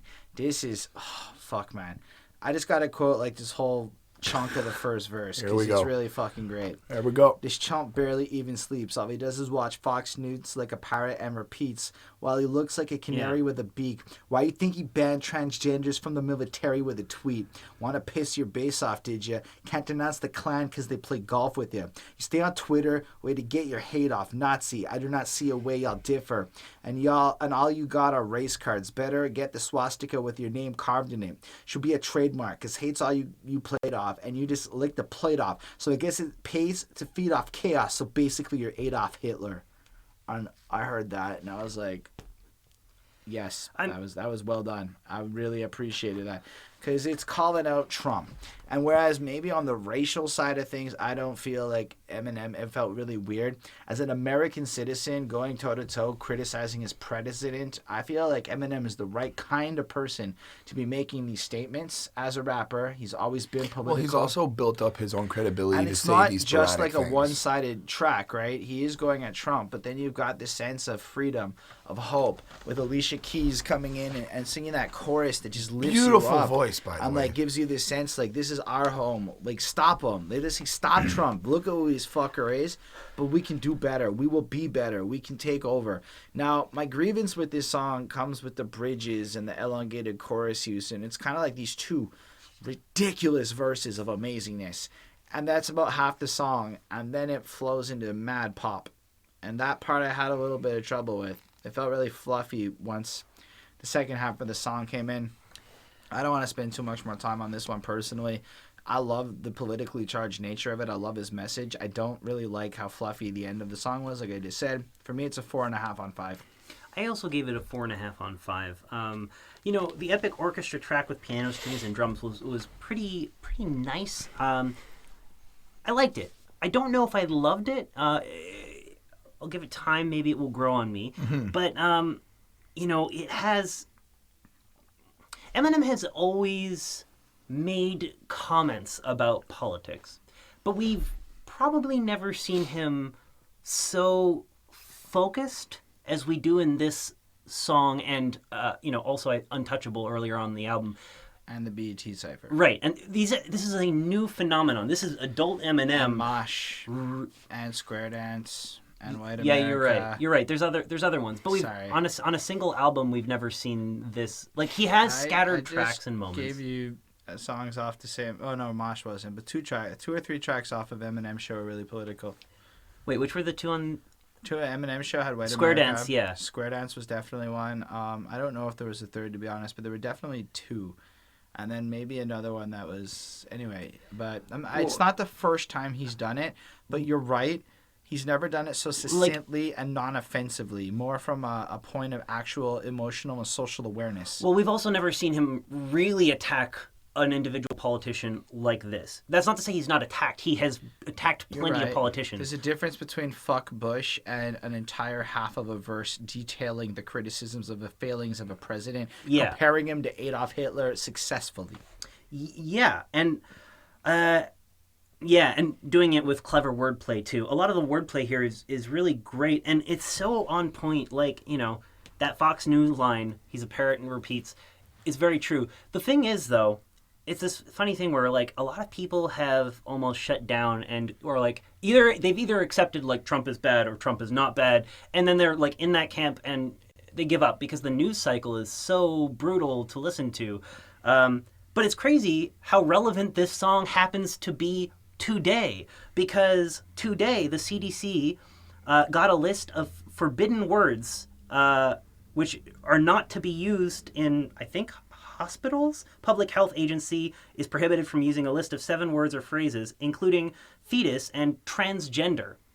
So for him to make a reference to the transgender ban in the military ends up being super highly relevant right now, even though he wrote this song probably months ago. Yeah. The transgender battle has been going on for... Yeah, but I didn't even know what Ryan just said. That's fucked up. That's a little whack that they're going that way. Yeah.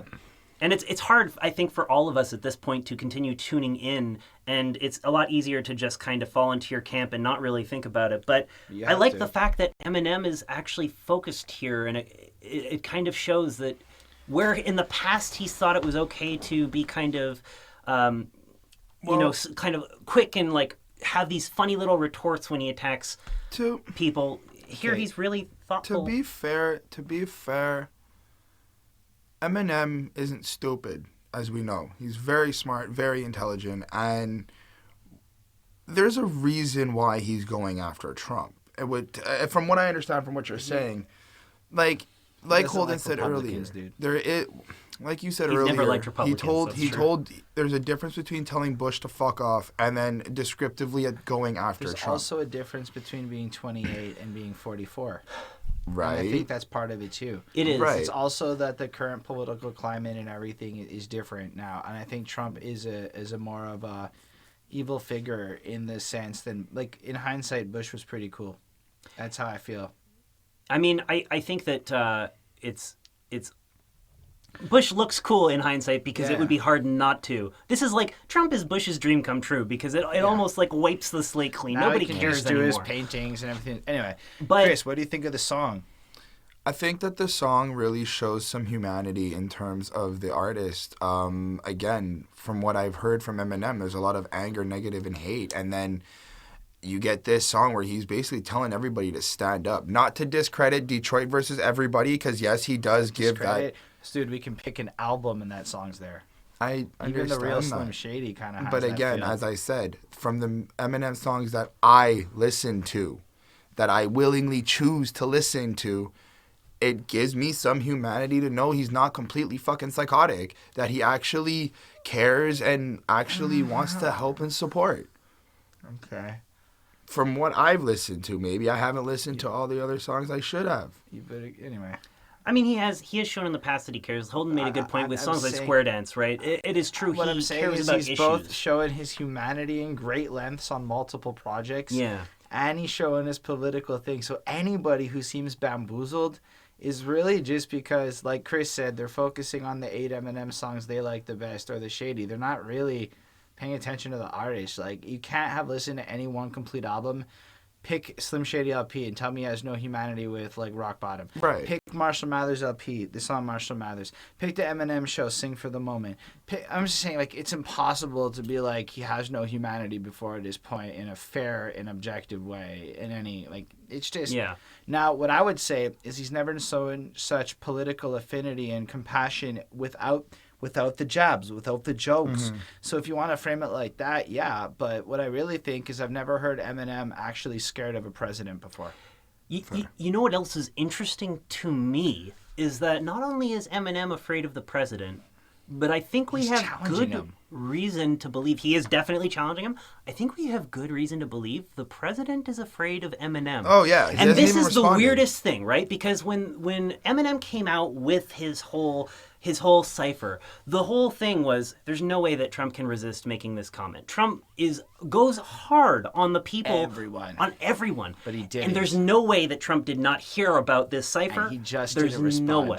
So the fact that he didn't bite back. First of all, Eminem has stated himself he was surprised by it. He's kind of pissed about it too. He references that later on this album. But it's very, very peculiar. And the only reason that I can think of is I think that Trump or people around him recognize they share an overlapping user base. Yep. And Eminem came out and had a very direct, very clear challenge where he said, you don't get to be on the line. You either are on this side or on that side. And I don't think Trump wanted to... You're against me. Because I think Trump knew that he might not be able to bully Eminem. Eminem is the master bully. He gets away with it. He has for years, despite people being critical of him. Well said, Ryan. And I find that really interesting. So did we all give grades on this song? I did, yeah, 4.5. Okay, awesome. Let's talk about Bad Husband, a tearjerker in my life. You always thought that you was more in love with me, and I was thinking I was more in love than you was for all the time. Ex-Ambassador sounds really good next to Eminem. Yeah. Got that out of the way. That chorus is amazing, and it really, in many ways, it's the glue to hold the song together in a really concise way, as he does with many tracks on this album. This is a song that I wasn't expecting, and I swear to God, I teared up the first time I heard it. It is just to hear Eminem apologize to Kim. Yeah. Not just apologize to Kim, to explain and recognize that they both did bad, to admit to hitting her, look, if it could be spun back, I would do so many things different because it was such a dumbass excuse. You hit me once, and that I would use to continue this pattern of abuse. Why did I punch back? Girls, your dad is a scumbag. I'm confused because, and then it explores. Do you think? Sorry to interrupt. I'm just curious. Do you think that was a very literal punchback? Because I had interpreted that probably as like the way that he handled it by punching back in his songs. I actually think that it was literal in the way he described it. It felt like I think he punched her in the face a couple of times because, you hit me once, so it's okay. And at the time in the 90s, maybe the education level of this is okay. And now with the awakening of everything, he may be reflecting differently. Because the crux of this is he treated Kim like shit. But he treated Haley perfectly. Like, how can I be a good father but a bad husband? And and that's like the whole. Yeah. Now maybe it's not literal. Maybe I just took it that way. But I honestly believe there was some physical scraps. I honestly think he's described violence with Kim on many, not in like the track Kim kind of sense, but just the fact that they've had like almost. Like in Crazy in Love, it almost alludes that there was violence and things like that. So I've always kind of got that impression. Their relationship. But the way he's saying this almost to Haley here, like, I want you girls to know the way I treated her was wrong. Well, it's interesting, right? Because you bring up Haley. This is one of the things that I find very fascinating. Eminem kind of almost. I was writing these notes down, and he almost ends up exploring these thoughts that I'm having. So maybe it was intentional, and he's kind of like pulling us along. But the thing is, Eminem always cared deeply about his daughter. He always loved her. Yep. But when he was younger, he for some reason decided that it was going to be acceptable for him to consistently, publicly berate her mother, which is a funny thing, right? Like I see. It's the kind of thing where you wonder how he didn't at the time realize, like, at some point in time she's going to grow up, she's going to hear Kim, right?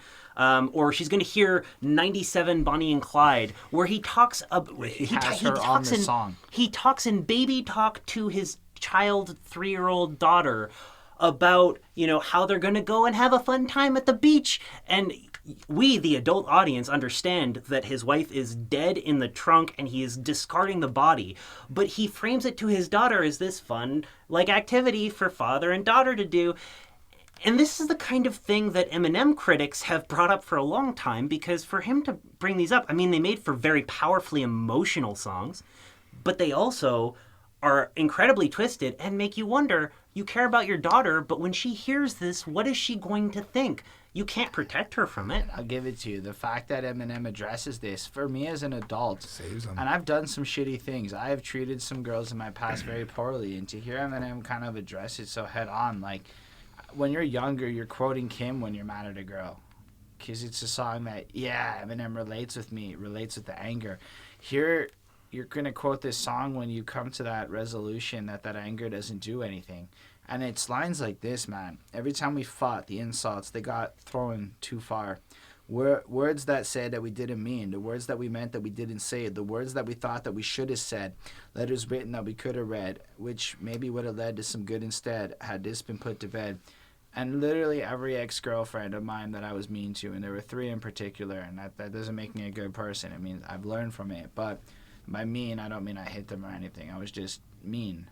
And it made me just reflect, like, that little passage is spot on. When you think about it later on in life, those are the kinds of thoughts you end up having. And then there's this moment, though, where the tear hit. It's when he's, how can I be a great father, blah, blah, blah. And you hear that, Dad, from My Dad's Gone Crazy. Right. And you're just like, just the way he's even able to connect it so honestly, like, he's not fucking around. Like, Eminem has decided that it's almost like he's come to terms with a lot of things, and he's finally ready to put a lot of the anger to bed and share with you this other side of him, this more reflective, repentive side. And Yeah. this song moved me to tears because after this lifetime, and I'm saying at this point I'm 30 years old, I discovered Eminem when I'm 12, when the Marshall Mathers LP was out. And that's 18 years of my life of this thing coming to this moment of emotional closure. Call it what you will. Call me a stan. Call me what you want. But I understood Jay-Z's 444 and why we failed at the review of that album in that moment. Because I don't have that 20 years with Jay-Z. But I do have it with Eminem. And it meant the world hearing. And that's when I realized Revival is 444. Just translating it. It's what it is. It's the same type of thing. Yep. Anyway, this song's a 5 on 5. I don't even see another grade that's possible from my perspective. Maybe if you don't have my experience, but it's so beautiful and it's so honest, and the love he feels for Kim here is just amazing. Well, anyway, just to, I guess, give perspective on the grade, I gave it a 4.5 on 5. Of course. Only because, and again, I understand the level of passion and emotion in the song. Although there is a lot of relatability behind the bad father, which I don't really quite understand. I don't really have the same type of family connection. I don't really have the same dynamic, so I struggle a lot from understanding but think about it from like the way Ryan framed it. You've watched him literally, like, this is commenting on how he's used his wife and daughter throughout his whole career. I understand that part. I'm taking it from what he did in putting his Kim's name and Haley's name on tracks and putting them out to the public. That is something that think about it more like you've been involved in this television series your whole life of the Kim and Eminem show, and this is like the series finale. That's kind of how I took it. I don't have a kid. I can't relate to the part of being a father, but I can relate to Eminem's love to Haley, and I can relate to Eminem's situation with Kim, and it's been something I've thought about for 20 years. I understand. I cannot relate to his love for Haley. I've never experienced that. So that is something I cannot relate to. Haley's song. Anyway, I'm saying through his music, though. Through his look at a musical level, you don't have the same experience. I mean, I have to say that it's kind of like, man, it's a really like gratifying thing to receive this song. This feels in a sense, it's kind of like his equivalent for Kim of what Headlights was for his mother. It's a reconciliation track where he's trying to set things right. The thing is, I think that he knows and recognizes that the reason he became successful was because he decided to allow himself to honestly lash out in his songs in anger. And that's something that people wanted to see. They wanted to see that raw emotion, but then it has an effect on the people in your lives. And he's recognizing, and he does later on even more so, kind of the impact that has on his daughter. You know, and I've always thought for that I've seen firsthand what happens when parents who dislike each other end up putting their child in the middle of their toxic hate for each other. Mm-hmm. They prioritize that hate over the love that they should have for their child and the consideration for what's good for their child, Eminem used his daughter in some songs as a weapon. And he openly admits it in this song. Right. And in future songs on this album too. And I just think, it's tough, right? Quick side reference. Hobson had that album recently where he references, the battles with his child. And the way he using his kid is the kind of same way that Eminem used Kelly. Yeah. And I see your connection. And I think that for me, when I see that, it's so sad. It's so sad because these people are trying to take advantage of a situation. And I can almost empathize with how Eminem did it because it was this whirlwind revolution thing, whereas Hobson kind of should know better. Yeah, but even more than that, I think that the way that Hobson did it was almost more deliberately crafted to try to smear his ex-girlfriend's name, whereas with Kim, that was a toxic relationship and it was bad, but there was a sense that he did probably want what was best for his daughter, and he definitely clearly and admits to making mistakes in that quest. With Hobson, it feels like he's not even considered the perspective of his son. He when he wrote that new Ill Mind of Hobson, he kind of wrote it from this perspective of I want my fans to know how good I am and how bad she is, but then he's not thinking about his child his child listening to that. I'm not convinced that they're going to be oh, dad was wronged. He sounds like he's taken it to an extreme that is not acceptable. Anyway, that's another story. The point is, the song is great. I gave it a 4.8. As far as, the production goes, I think that it's kind of interesting, in particular the percussion, because there's this clicking rhythmic beat that's going on, but the pattern feels non-repetitive, and then it allows Eminem's voice to come in and really fill the space nicely. The piano's nice. The production itself, it's an interesting track, but man, the depth of this subject material, it's something that I'm very happy Eminem came out with. Yeah, totally transcends anything, really. So next up is Tragic Endings. It's like I'm drowning at sea, hoping that you'll reach for. Welcome to Love the Way You Lie, Part X. Look, this is one of the least impressive songs on the album to me. Not to say that it's poorly made or bad, but one thing is I find Skylar Gray's chorus writing on this album and general presence, every song she wrote kind of had the same similar feels, so there was a lot of Skylar Grayness to it. I hate that two-line bridge where she kind of whines for anyway, I don't like it. It's right after the chorus that sometimes appears. It didn't sit right with me. It felt too pop. There was a degree of too much. It was too far away. It was kind of like what a lot of people didn't like about Monster with Rihanna. Okay. And anyway, the song's okay. It's got lines it's about this girl who he's mystified with, who has him wrapped around his string. Wouldn't it be Kim? I don't know. It's probably Kim. I would assume this would be Kim, and a lot of But the thing about this song is I like it. I find it enjoyable to listen to, but I just didn't care that much. It just sounded like when I found her, it was love at first encounter. Plus, somehow she must have took the carton out the eggs off the counter, cracked them, and placed all the shells on the ground for me to walk when I'm around her. That's a clever and awesome thing. Yeah. But the idea of Eminem having to walk on eggshells around a girl in the way he's framing this, it's okay. And then, ultimately, Skylar Grey was good, but I didn't really... This is one of my least favorite choruses on the album. Wow, really? I don't really enjoy her that much on this. The beat's great, but I feel like anytime Eminem and Skylar Grey seem to link up, it kind of ends up sounding like this and being about this. So it's a little bit okay. The Twisted song they did with Yellow Wolf was far more enjoyable. And maybe I'm being lame by comparing it, but I feel like it didn't astound me. Everything I've heard so far is impressive. It's blowing me out. It's been revolutionary. It's been new. It's been great. And then I got to this where it was literally nothing in here that made me want to come back, except there's the throwback to Stan with the car crashing off the bridge at the end, which is cool. And the fact that there's virtually no misogynism on this song. And there's no hate towards women. There's no violence towards women. There's none of that shit. So if anything, it's just the first clean version of this song he's written. Yeah, I like that about it too. I mean, as far as the production goes, I didn't fully love it. However, I felt that the chorus redeemed it for me. I actually really like that hook. Because, I mean, the song, right, it's got, like...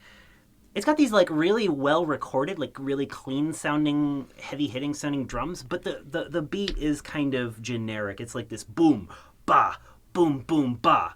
It's, like, not that interesting. The piano and the organ at different parts are kind of nice, and they set an interesting tone for it. And there's, like, this electric guitar and bass in the background, but the reality is that it's really that chorus that I like the most musically. I think it sets the tone for the song. I don't fully... You know, Holden might be right. It might sound like a lot of her stuff.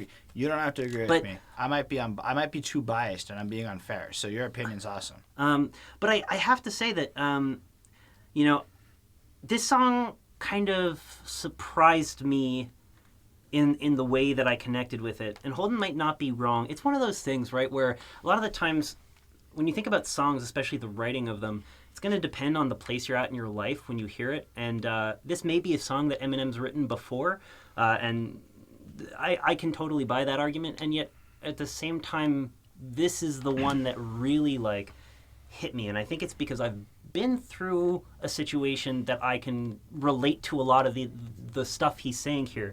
This talk about, you know, especially when all my self-esteem's already shot to hell and I'm falling helplessly, I'm embarrassed. I don't want nobody else to see because I feel like a piece of shit every time she yells at me. And I think that's the kind of thing that, like, man, I've been in a toxic relationship before that impacted me for months afterwards. It continues occasionally to resurface. And it's hard to explain to someone who hasn't been through it what it is about that dynamic that is just so paralyzing. But you really, he nails the description of it here. That's fair. He nails the description of this self-loathing and self-blame that you constantly have, constantly feeling like you're the one who is doing wrong. And yeah, I thought he did a great job with that, and I gave it a 4.5. I also gave it a 4.5. Keep in mind, I might have said I don't like it, but I love when Eminem does this song. But from the review perspective, I didn't want to spend time talking about this one compared to some of the other ones. That was my feelings. It's not bad. It's just less interesting. As Eminem states throughout the song, people criticize him, and he's dealt with a lot of comments and a lot of insults and a lot of negative energy towards him his whole life. And when you get accustomed to things like that, you start to accept that you might be a piece of shit. Whether you are or not. No, just the belief is there because people keep telling you that. There's a psychological grounding in what you're saying. It makes sense. Now, in regards to being drunk over tragic endings and maybe trying to shine a little light of why he might not want to leave, the fact that there is somebody there who will hold him, care for him, hug him, and protect him is what he's chasing. But the abusiveness is something he's used to. So he kind of overlooks the abusiveness from the woman, girl, or even if it's Kim, and keeps on trying to chase this. I want her to be around, so I'm going to continue being better. Or whenever she yells at me, I feel like a piece of shit because I didn't live up to her standards, because if I don't live up to her standards, she won't be around to accept me for as fucked up as I am. Yeah. And just to like clear that air, it's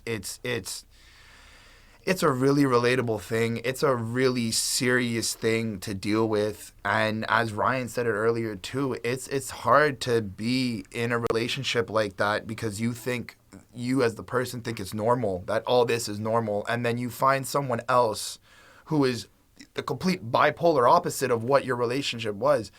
And you're still having lingering effects from that relationship, and you have to explain or try to get through the next wave adventure. Yes, because Eminem does explain dysfunctional relationships really well. I'm just saying he's done it a lot, and this is the only real distinction point for me on this song is the lack of misogynism. 4.5. I think Love the Way You Lie explains it 100 times better than he does on this track in terms of his verses. That's why I had trouble with it. Anyway, let's talk about Framed. She's all nowhere in no underwear, she's completely bare. Turns around and screams, I remember. Did anybody else expect a fucking relapse song on this album? That is exactly what I thought. And then I checked on Genius, and that is like all the comments are like, oh, a relapse track. Like some people even believe that he had just saved this from the relapse era. It's definitely not.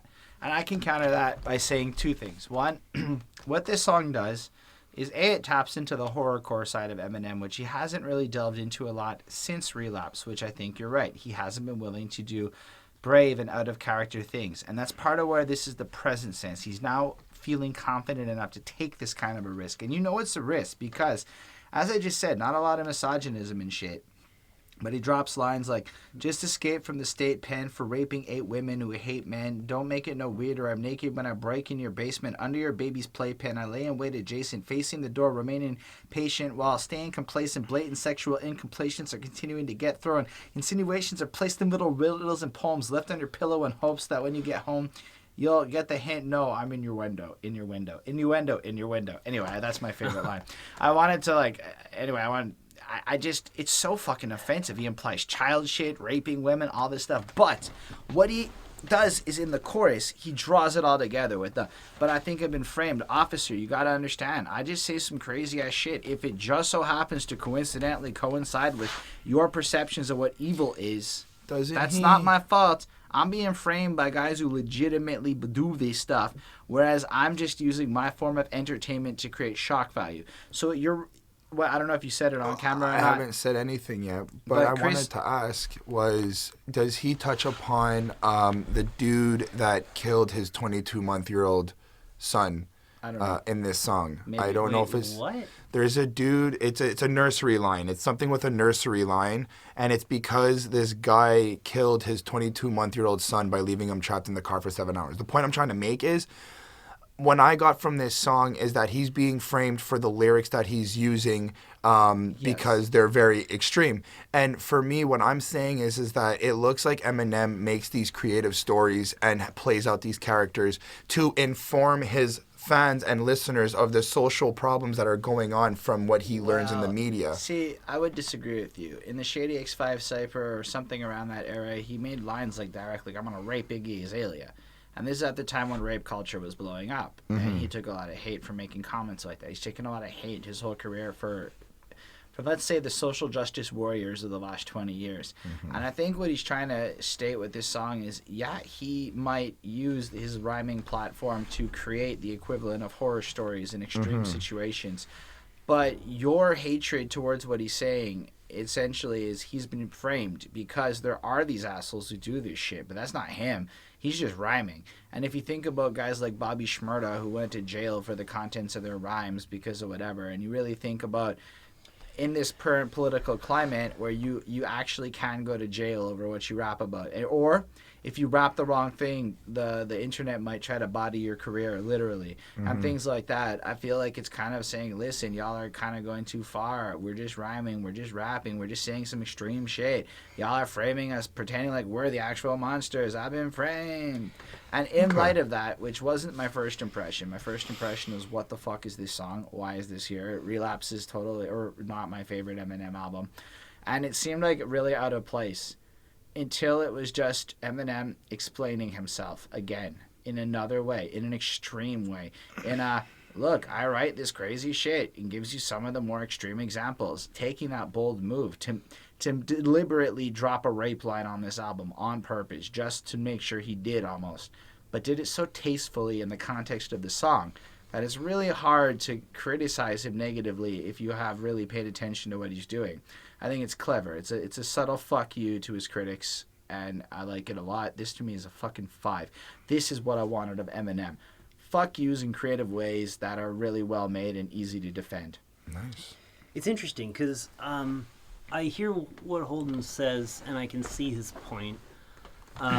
It could be I need more listens before it soaks in, but the reality for me is that this is a point on the album where I kind of see the thing I was fearing I was going to see, which is, I mean, Eminem calling back to an older version of himself, the Slim Shady version of himself. Or in this case, it's not even quite that. It's like the Relapse version of himself. The Relapse version of Slim Shady. A deranged psychopathic killer. Now, the problem for me, there's a few issues I have with this. One of them is the placement of this song. This song comes right after a song where he tries to allege how he was abused, psychologically in a relationship by a woman. And then immediately following it, he comes out with a song where he calls back to the era of some of his most, dark, misogynistic songs. Like, that album, Think of Relapse. Eminem coupling. You just made it click. He answers the way the Eminem last couples song with songs. this song. It makes total sense. On the first song, he's saying, "Oh, the woman's the asshole, blah, blah, blah, blah, blah. Oh, all these women treat me poorly, oh, like this." But then on this song, he's going, well, in a subtle way, maybe I am a bit of a misogynistic asshole in the way I presented myself. I think in a meta way, there's a high level of self-awareness. And interestingly enough, as you said what you said, that clicked in my head. What I would get from that is the last So song. I actually like he's the place describing and Yeah. explaining why he's so like, I rape this and I kill this and this. It's Well, due I to the I think it's experiences more on the he's- one hand he's saying the woman's part to blame, and in response, but I can recognize my own That's blame initially in the what I situation. was trying to get at, but Anyway, thank you. so I mean, that's it's, what it was. It's definitely Brevity. an Brevity's interesting nice. argument to make. And I can see that point. I mean, like, the thing is, it's a fun track musically, and as far as the energy goes as well. So the thing, I really have to soak in kind of that point. I really have to think about it and listen to it a few more times, I think. But for me, when I was listening to it, the times that I have so far, it kind of sat wrong with me because of the fact that, it felt tone deaf. Maybe it was intentionally so, but it felt tone deaf to be placing that right afterwards. I don't know. I understand what you mean. I gotta soak it up some more and think about it. But I've had that problem. Placement. But as far as like the beat goes, it's got these kind of bending electric guitar strings, sounds sort of haunted, creepy. It definitely fits the mood of a horrorcore track, and I do like it. But my impression so far was, I gave it a 3.7, and it's one of my least favorite songs on the album. Trust me, 5-6 listens more, you're in. Oh, okay, we'll see. And you? 4. All right, let's move on then to Nowhere Fast. Yeah, we're going nowhere fast on this review. When we're fearless, cause we're just Ashes blowing in the air. Okay, does anyone else want to start? Is that what I heard? I could start. I heard some excitement. Oh, Chris, go ahead, Chris. You've barely ever starred ever on any podcast ever. There's reasons for that. Yeah. So now Nowhere Fast is a really cool song that I understood was for and I'm gonna say it, millennials and my generation. It's I got a lot of like, he's talking about that we're stubborn and that we don't really want to listen. We kind of want to do what we want to do. He touches a little bit upon his upbringing, on how like he was just doing things to try to get by, and I kind of understand it, because there's a level of understanding that we're all going to die at one point, and I'm kind of in that mentality where what the fuck's the point of anything if at the end we're all dead. And I take that mentality into this song because it's kind of like, well, we're going nowhere fast. Like, we all want to grow up. We all want to get older. We all want to be adults. We all want this. But where's it all ends up in nowhere. It all ends up done. At least from what I understand. And that really got to me a little bit, because I was like, for me, Eminem got it. Eminem understands that, like, we are kind of just living without really knowing what's going on. First of all, this track's not a millennials. It's more of a everybody. Yeah, I also didn't pick up any millennial. Because, like, there's nothing in this track that's about millennials. In fact, the first lines are kind of Eminem pensively thinking back on a time when hip-hop was pure. And then the first verse is a lot about rhyming. Like, I'm going to kill this beat. I feel bad for the rhyme. I'm going to lay it down. And it really goes into this, like, hip-hop lyricism. Now, what I loved about this song is how he, instead of dropping puns to maybe hype himself up or anything. Every pun he dropped was politically charged about the state of global politics. Like the blast off like Kim Jong-un line or a bunch of shit along the way. 10-ton so I nuke don't like think Kim Jong-un. it's not so much about the nihilism about nobody wants to live life properly. I think it's more the world it could literally blow up in nuclear war any day, and everyone kind of feels like there's no much point to anything anymore because of how hopeless it all feels. And then Kehlani comes in with that chorus. It's just so uplifting and powerful, right?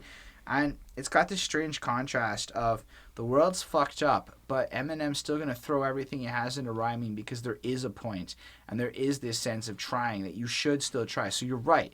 It seems like everyone wants to give up. It seems like we're going nowhere fast, but almost like band together and unite, and we can get through this hard times. And this song shares my dislike of... which one was it? Like Home, where it's great verses and then it just falls into poppy hooks for like the rest of the song, the bridge and everything. And it's lovely and it serves its purpose and all that. I love how he's like, it's lovely, but he's like not sighing bad. and shit. It's just not what I was hoping for. And I mean, it's got great lines, like, because some of that shit's awful. I really don't mean nothing, although there's a lot of shit I said in jest that's just tough to swallow. And I wrote that down because we just did the Eminem show. And it's cool to see himself quoting himself and showing that retrospectives.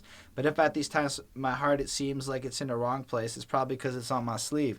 And you can see how Eminem's kind of documenting that's how he is. He just wears it out. Anyway, song's pretty fucking solid. 4.5 on 5. It's just not as... interesting. Like, we've had better politics on this album. We've had better everything about this song on this album. So it's got no distinction about it that really makes it blow up as a great song to me. So the distinction for me is the production of this track is excellent. I mean, there's these fucking dope strings and like strings and natural sounding instruments, piano, guitar, violin. These are like, that's my jam. I really love that production style. Kehlani's voice was great. There's these trappy drums in the background that I don't mind at all. You don't really notice them. They don't pop out that much. This is one of my favorite productions on the album. Maybe my favorite. I love the inspirational type of melody. And it's this funny it's this really rare track on this album where, Eminem could say complete gibberish and I would still love it. Like, his delivery is great and his energy is great, but and he does not say gibberish. And he doesn't say gibberish. But I just really enjoyed the production of this track. And the whole track, without even listening to the words, has this "nothing can stop me" kind of trap feel. It's like inspirational, and then the lyrics back that up a lot. And I've got to say, I really enjoyed this track. I gave it a 4.5. And you? I gave it a 4.5. I like the production from it. I like the sound of it. I like the beat. Kehlani is very powerful with her voice. So much control. But I guess the message itself may have slipped me a little bit. But that's cool. You're under heat now. Heat with the camera. That's the camera, and it's on your heat. Get grabbed. Why you think they call it a snatch? I just want to climb in the sack. I'ma keep it. We just realized how fucking much we've recorded already on this review. It's fucking insanity. So on that note, I'm going to spend a lot less time on this song. This is the Slim Shady... It's a Slim Shady song in terms of the feel of it. Yeah. It's very fun. Yeah. It's, again, almost pretty respectful. He meets this very well-endowed lady and spends the rest of the time trying to get with her in his creepy, stalkerish, fun way. Yep. But it's not, like, that bad. It's just kind of fun. Like, he's just clever, whatever, Eminem-y. I love lines like... Got me under your control and your spell. Want to wrap you up. Put you in a bow like an arrow. Grab you by the meow. Hope it's not a problem. In fact, about the only thing I agree on with Donald is that. So when I put this palm on your cat, don't snap. It's supposed to be grab. Why do you think they call it a snatch? And I think this is another reason that Donald Trump doesn't want to go after Eminem. Because he can make that kind of comparison between himself and Eminem. But when Eminem says it, it's like, yeah, it's ridiculous. Eminem says grab her by the pussy. But then you realize that's what the president said. It's fucking interesting, and I love that line in particular. Well, I guess it's also, if you look at platforms are different. I mean, Eminem is kind of gets a little bit, for me, I would say gets a little bit of a leeway for artistic on top of that, and creativity. He actually takes the line and makes it a quirky, clever, well-written experience. Yes, he does. It's very topically relevant, and I mean, it's kind of a thing that's very true. And he says it here in jest, and I still haven't fully like processed my feelings on this song, just like, you know, that last one. I think it's kind of like he's recognizing publicly that he's got like this pretty lamentable history for how he talks about women. In this album, we have these great songs where he talks about individual women in a way that is really admirable, in how he's taking responsibility for his own fault in these issues. Songs like this, though, and moments like this, it's kind of like I don't feel like he's doing himself a great deal of service. Like the Me Too movement's going on. There's all this stuff going on. I think people are becoming more aware of how consistently women have to deal with really bullshit treatment by men. And my concern here is that, you know, Eminem kind of, in that last track, I'm not really doing this. I'm talking about it. And he's not wrong. But at the same time, the way he talks about it and makes it into like this, it's fun. But I don't think he was making... I think why he made this song, and he put that in the very beginning of the song. I think he was trying to say is, look, if you all hated me for making this kind of song, well, making another one of these songs, right? Yeah. Which from a marketing front appeases the fans. Mm-hmm. But he does it really well. Again, it lacks the misogynism that is there. It's more of a I want to fuck you, playful kind of fun. And yeah, he does see 6 cars behind her, and he has that kind of loose feel of what he's doing. I think the point is to draw the comparison between this is my absurd behavior and look at the president. And that's what you're supposed to keep in mind as he goes through the song. Are we still talking about like one line though? No, I don't the think whole song. The entire song's not about. What I'm saying is, I think he puts that link in your head. So as he proceeds to be this kind of a bit of an asshole throughout the rest of the song, you're supposed to be like, "Wow, Eminem." You're supposed to have that reaction a bit, and then compare it to the president. Is what I took from that. Okay, I see that. But at the same time, I don't actually think there's much in this song that really goes over the top. It's a very it's really fun... more like, Ma, the world is what I think of you. I think you're divine, so I might swing on you. I'm just kidding, girl. I wouldn't lift a finger or two unless it's the middle one to finger you. So yeah, like Eminem making a pseudo joke about beating a girl, it's still not in good taste. But if you consider the one in Rap God, this is pretty in good taste by comparison to his past. So it's a very toned down version of what he used to do. You're right. He might be flirting with the line, but he's nowhere past it. He hasn't crossed the line in this song. So this is the point where, you know, and we'll see if repeated listens change my mind, but, you know, the listens I did to this, this is the point where I start to feel like what Eminem is trying to do on this album is appeal to all of the fans of the different types of music he's made in the past, because he has kind of reinvented himself at different points in different ways. And I started to see this as like, okay, he's trying to appeal to both, you know, the Slim Shady kind of like fans and the people who really like, you know, this Eminem. And it almost feels like he's trying to include all these versions of himself so that there's a little something for all of his past fans, no matter who they are. The problem I have is it feels conflicting from, you know, the newest version of him, which I quite like. And that's the problem I have with this. I understand where you see. I think the conflict is very surface level, and it really is a meta album in that way.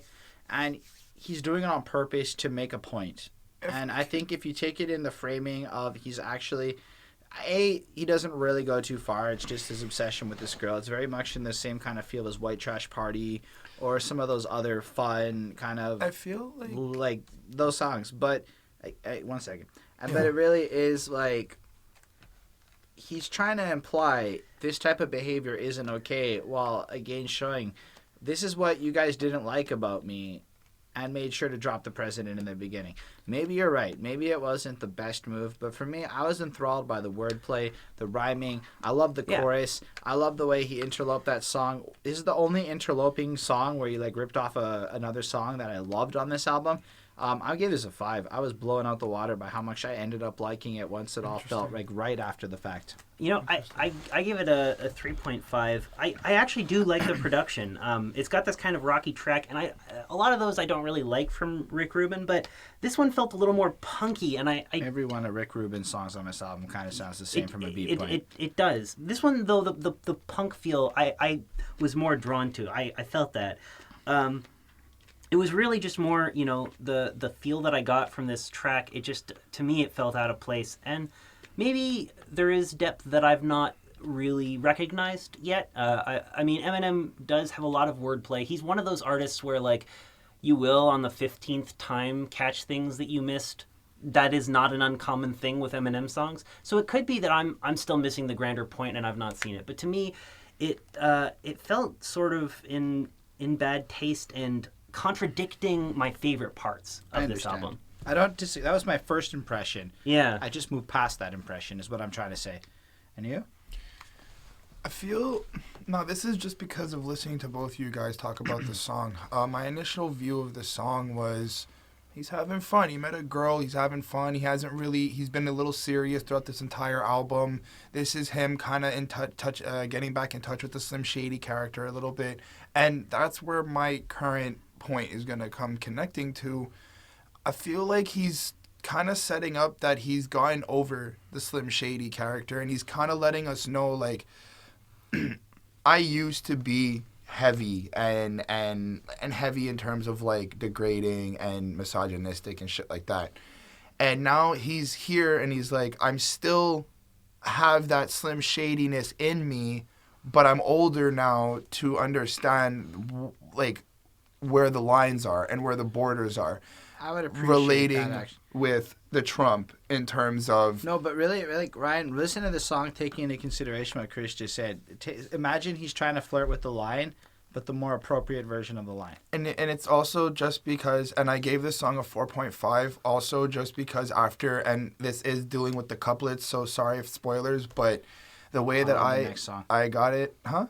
Are we talking about the next song? It for me, it connects with the next song. Can we do it? Yeah, just dive into it. Offended. Yeah. Offended is the next fucking song. Oh my God, song of the album. Cause I swear when I get up, I'm never gonna let up till everybody eats my turds. In continuation from what I was saying a little earlier, now when you hear this song, you hear the beat, you hear his voice, you hear the silliness, the chorus, and he's going to have a great time in a minute. Oh, I love this song. But it's Slim Shady. It's not Eminem. It's not Marshall. This song is not Slim Shady. Really? Because I got this as the, more educated version of Slim Shady and the whole attitude of it. I mean, on the one hand, it is Slim Shady. On the one hand, I feel like this song is special. The song is called Offended, right? And what he does is two things. He tries to come up with the most offensive content you're going to find on this album. Slim Shady, like. Is probably on here. I actually think Framed is possibly more offensive in some ways. But really, it's this song. It's almost like he's trying so hard to be offensive that it sounds stupid. Like, he's going in on being offensive. Like, oh, did I write anything good down here? Yeah, I did. So we're in shape because you're in a slurring state. I'm a 10 year a night, like what I do before, after, and during rape. You want to get into a pissing contest and find out who's better? And they made a fool out of what I pulled out on him. R. Kelly with a full bladder. And like, you start going in it. Yeah, these could be offensive old Eminem lines. Just I want to throw one in too while we're going in lines. Like Bill Cosby at will, popping a pill and then spill oxys in Jill's coffee and then send her out to the hotel lobby a little wobbly and still groggy. So what I love about that one is he's pointing out two things. One, I say all this offensive shit for sure, right? But he is. That's the point of this song. And you know that because like the hook is just kind of like he kind of really draws it in with, oh, I'm just a silly kid who says a bunch of shit. But really, if you think about it, he's documenting Bill Cosby's alleged actions here. That's offensive shit. The fact that he's saying it is really not as offensive as Bill Cosby.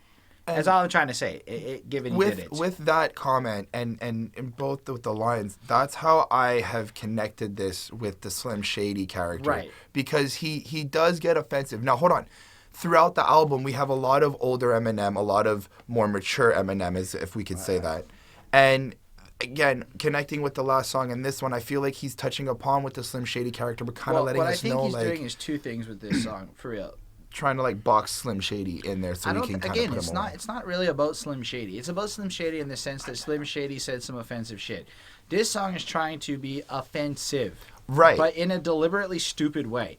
So you know this because of the mixing. You know this because of how obnoxious the song actually sounds. The really offensive drum, pop, pop, pop, pop, pops. Like it almost I sounds... like the jazz trumpets. It almost sounds like he's on purpose fucking up the song to be as annoying as possible to your senses, to offend you on an audio sense point of view, as well as dropping lyrics. But this is really the rap god of the album. Yeah. Eminem flosses so much. She goes into hyper speeds and whatnot. Yep. And maybe it feels like Slim Shady-esque, but I feel like Framed is Slim Shady. I feel like the track Heat is Slim Shady. I feel like this is Eminem, a Marshall Mathers response to the criticism of Slim Shady. Because it's done from... This isn't the Slim Shady voice, right?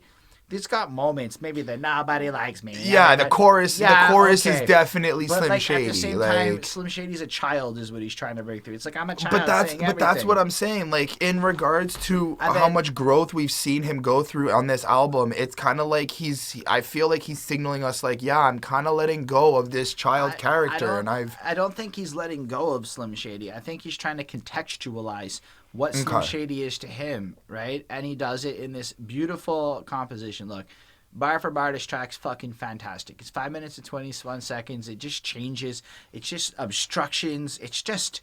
Honestly, it pisses Bonnie off. Every time Bonnie heard this, she's like, it's really bad. And it's like... You know your lady, Fred. And it's like the more I watched her reaction, the more I realized what the song was, believe it or not. It was watching her get annoyed listening to it that made me find the brilliance. And then, from a rhyming perspective, if I could perform this song, I would. If I could deliver it bar for bar, I think that in and of itself is an accomplishment. Either way, this shit is I feel like you can do it. I think I can too if I took the time and effort. Yeah. 5 on 5. It's a beautiful, fucking amazingly non-offensive song to me. I mean, just to be fair, you did ace It's Rap fine. God. So. It's fine. Go on. Don't hype me up. We're talking about Eminem. I gave it a 4.5 on 5. I think it's a really great song. It did its job. It's funny, it's quirky, it's jokes, it's everything that you would expect. You want to hear a good joke? You're so appalled, and then he cuts in Paul, whatever. So's my manager. That's a good joke from this song. For me, it's like this is everything Eminem that I've grown up with, and this is it. So I was like, it's nostalgic, it's nice, it's a break from all the heavy, conscientious stuff in the album. It's amazing. What'd you give it? 4.5. And you, Ryan? You know, I fall in a similar place with this one as the last two, where I'm kind of like, maybe I need to listen to them some more. Maybe I'm missing the grander picture. I kind of see what Holden's saying a little bit, but then, you know, there's a lot of lines here I'm not huge into. I will say this. This is a weird production in a good, fun way. I dig Eminem's nursery rhyme vocal melody for the hook. I think it really suits the track and the mood of it. I love that brassy trombone that keeps popping out, and it's got this nice punch.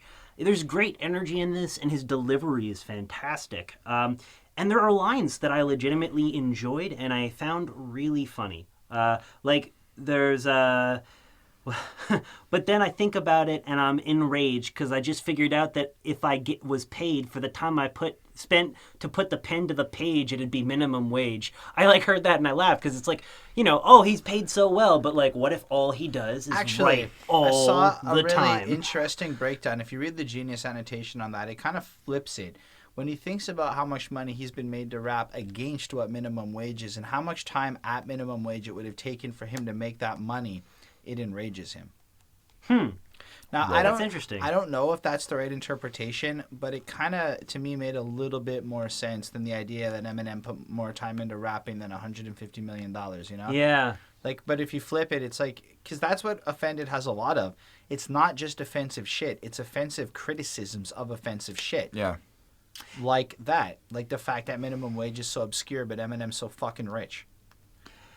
Which is something he's addressed in the past. It's definitely something he feels. Yeah, it's interesting. It's kind of one of those things where, you know, my gut reaction was to give this a 3.7. I may change my mind on this and the other tracks because Holden's arguments are fascinating to me, and I do feel like I need to soak more into this album before I can make a final call. This really is kind of So like my first happy gut I got impression. this shit leaked on Wednesday. But, you know, and again, there are some really great lines in here. Another one that I really liked was My competition can't see me because I don't own a mirror. But Marshall, you were terrific, so smart and gifted. I'm so narcissistic. When I fart, I sniff it. Do a fake dab to smell my armpits with it. Do you remember in the Lil Peep video when Lil Tracy was dabbing as the fire was burning around him? Okay, side note.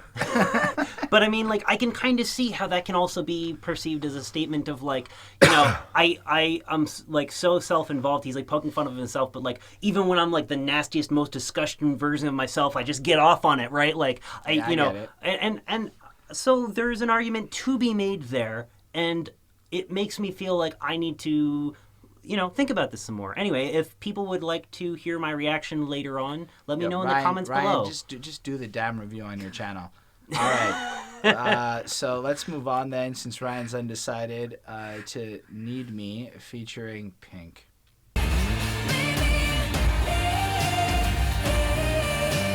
This is my least favorite song on the album. Flat out. First of all, it's not the first song of this nature. This is really the same kind of song as Tragic Endings. And why that bothers me is because for the most part, we've had a hyper distinct, alive, really dynamic album from Eminem with a lot to talk about and a lot of interesting, unique subject matter. And here, it's kind of just like the girl song, except, you know, I don't actually see many differences between this and Tragic Endings except for tone. Except this is more about the desire to want somebody to need you. Okay, so Tragic Endings for me was you're just accustomed to all the negative bullshit that goes on and you can't get over that, and that's what you love about it. This song for me is the acknowledgement that me, and I'm going to say me as Eminem, I'm a fuck up. And there's this girl who consistently comes home and sees my fuck ups, sees my mess, and sees my shit. And she's starting to think that without her, I'm nothing. I won't be able to do what I can do without her because she keeps the house clean. This she is does. Need Me, or this is Need Me. So it's to me like the same kind of song. And a different style. Like it's a different tone. I'm not saying it's the exact same song, but it's again Eminem's not in the greatest position. This girl's on a pedestal, kind of. That's what I'm saying. I don't think it's the pedestal thing. I think it's the acknowledgement, because for me in the third verse of this song, Eminem is kind of acknowledging that he's starting to think that she needs him. Yeah. Right? And Okay, then it's reinforced with Pink, with the chorus. But the last Pink chorus is reinforcing Eminem's belief that this girl needs him. And the first two verses where Pink is starting is Pink's acknowledging, like, I come home, I see you like this, I have to put up with your shit, I'm doing this, and now I'm starting to realize that you're nothing without me. And I think if you look at it in a regular relationship, you kind of have this weird balance between each other. Especially in the toxic ones he's used to. Yeah, even in the toxic scenes, it's like there's this imbalance where the relationship thinks that I don't know. This don't go gender specific. Fine, maybe not gender, but one about the subject on a global level to say it safely. One person feels like they're putting in more than the other, or the other one feels like they need to be needed more. That was a way better way to frame it. Thank you. There's a couple of lines I loved because I'm really into it. And when he kills the perfect homonym pump, yep. I'm swimming in that Egyptian river because I'm in denial. Love it. I wanted to do that, but I was like, that seems so like. It's the perfect. It was my favorite line in the song. Hey. Then he's got like, because I literally feel like you could die of should I leave you for good? You never would try. It'd be bad. Never understood why they call it goodbye. That I liked. Never understood why they call it goodbye. And I think I'm a pretty damn good guy, and you're a good person too. I can save you. I can make you change, but I keep putting my fucking foot in my mouth. And I'm like, okay, so it feels like Eminem wants to be helpful for this person. And like, I do agree there's a bit of a tone shift, but at the end of the day, it's just so weird, especially with Offended and Heat and Nowhere Fast, where it seems like we've left the girl subject. Well, Heat maybe not, but like we've kind of left the idea of broken relationships. Heat was a bit of a Slim Shady offensive thing, which played off Offended. Nowhere Fast, politics and shit. What are we back on this subject for? Well, hold on. If I get to do my whole Chris Chrome likes to link every song together, some of the offensive shit that the girl has to put up with kind of ties into why they might need each other. She's the only one who'll put up with his offensive garbage. Yeah, I think it's a stretch. I think this is the only song on the album. I think placement and everything was unnecessary to the global experience, and I felt like, why? because Pink and Eminem did a song on Pink's album that actually would have fit this album better. And then I heard this one, which I probably, like, I don't know if it would have fit Pink's album. I didn't listen to it. But I think the one that she did on the Pink album, I would have enjoyed that more instead of this, on this very album. But instead we got this, probably because they did a track-for-track deal. And here we are. And I don't know, man. This one, anyway, this I give a 4. It's really good. But maybe it's just because subjectively I wasn't down for it. But I feel like this album would have been better without this song on it. I like this track. I think that the production was really dope. These industrial sounding drums with this ambient guitar and the synthy melody in the background.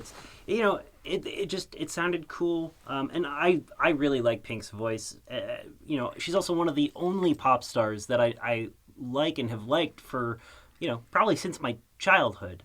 She's kind of the rebel pop star, right? The one who is a little bit more authentic and very much fits with Eminem, which is why I like when they do collaborations.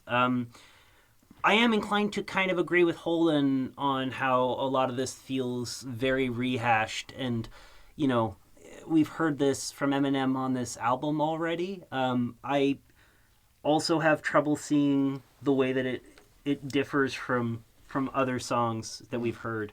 And I actually laughed. I couldn't believe Eminem's funny sometimes because he's such a clever dude, and then he'll have these moments where he almost intentionally decides, like, I want to do a really corny line, just kind of, for fun as a part of my character. Denial. Yeah, exactly. The denial, right? I was like, oh my God. But anyway, I like it. I give it a 4.2. I don't think that it's like anything special or standoutish, but it's an enjoyable track to listen to. Yeah. All right. 3 more, guys. We've gone a very long journey together. This is our longest journey ever on the Behind That Suit history. So let's talk about being in your head. Mainstream, I hit it. Hey me, I did it. Did what? Hey Lee, baby. I know.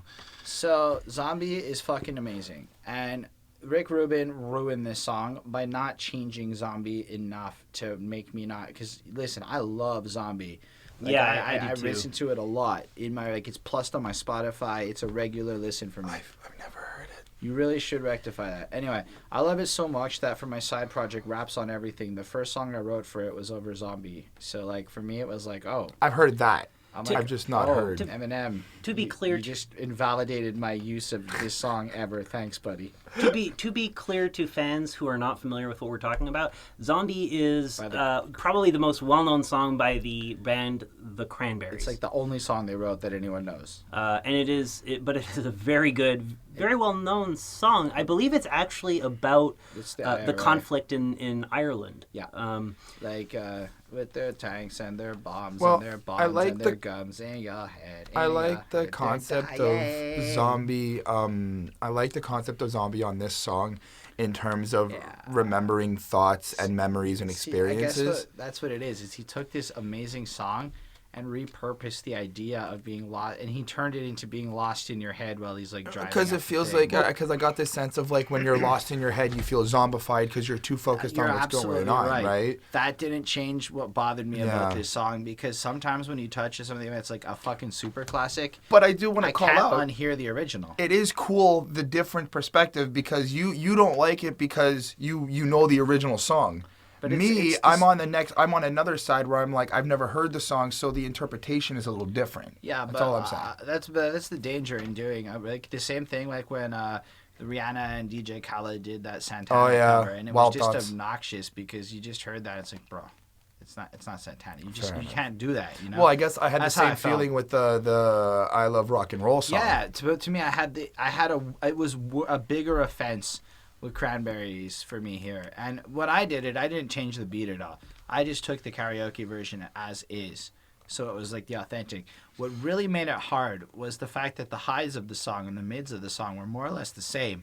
But with Rick Rubin's classic drum machine laid out on top of it with the heavy punching. That's a very good point. And it really was on top of that, it's the third or fourth Rick Rubin beat of the exact same formula. And honestly, I was like, you know what? Had you done something to fuck it up, maybe like done something cool like what Macklemore did with Other Side when he first remixed it or something like that, where yeah, it's the same song, but you done some effort into it, I could have handled it. Now, what ended up happening was I listened to this song 4 times in a row because I couldn't remember any of the fucking lyrics because all I could hear was fucking zombie. And that was a big problem I had with this track. It's really good. It's kind of a reaction to him reflecting on the words he said in his mainstream.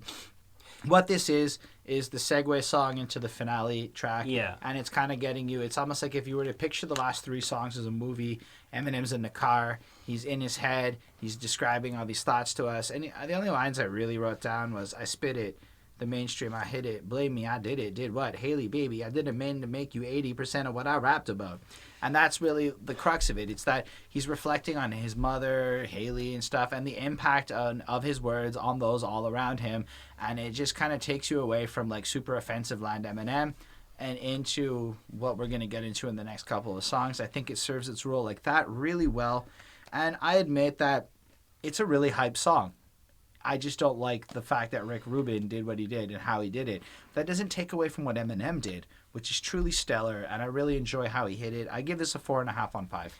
I really feel Holden's arguments on this. I felt very similarly, perhaps a little less intensively. I hadn't picked up on some of the stuff he mentioned, like the drum machine, and then like the moment he said it, it clicked in my head like, oh my God, yes. You know, I also think that the lyrics he pointed out were the most important part and kind of lead into these next 2 songs that follow. And it's really the thing that I think if you look back at Eminem's work, has been due for a while. It's kind of this recognition that pulling his daughter, and we mentioned this on some other tracks, pulling his daughter into his music has had an impact on her life. I was reading how apparently, you know, he's tried to be a great dad, and I think in a number of ways he succeeded at that. You know, there was this thing I was reading on Reddit about how Eminem stood when his daughter was like winning some award. I don't know if it was valedictorian or something else in her high school. He stood in an empty classroom and looked out so that he wouldn't be a distraction on the moment that belonged to her. So he is a person who is, you know, very thoughtful and sensitive, especially when it comes to his daughter who he loves.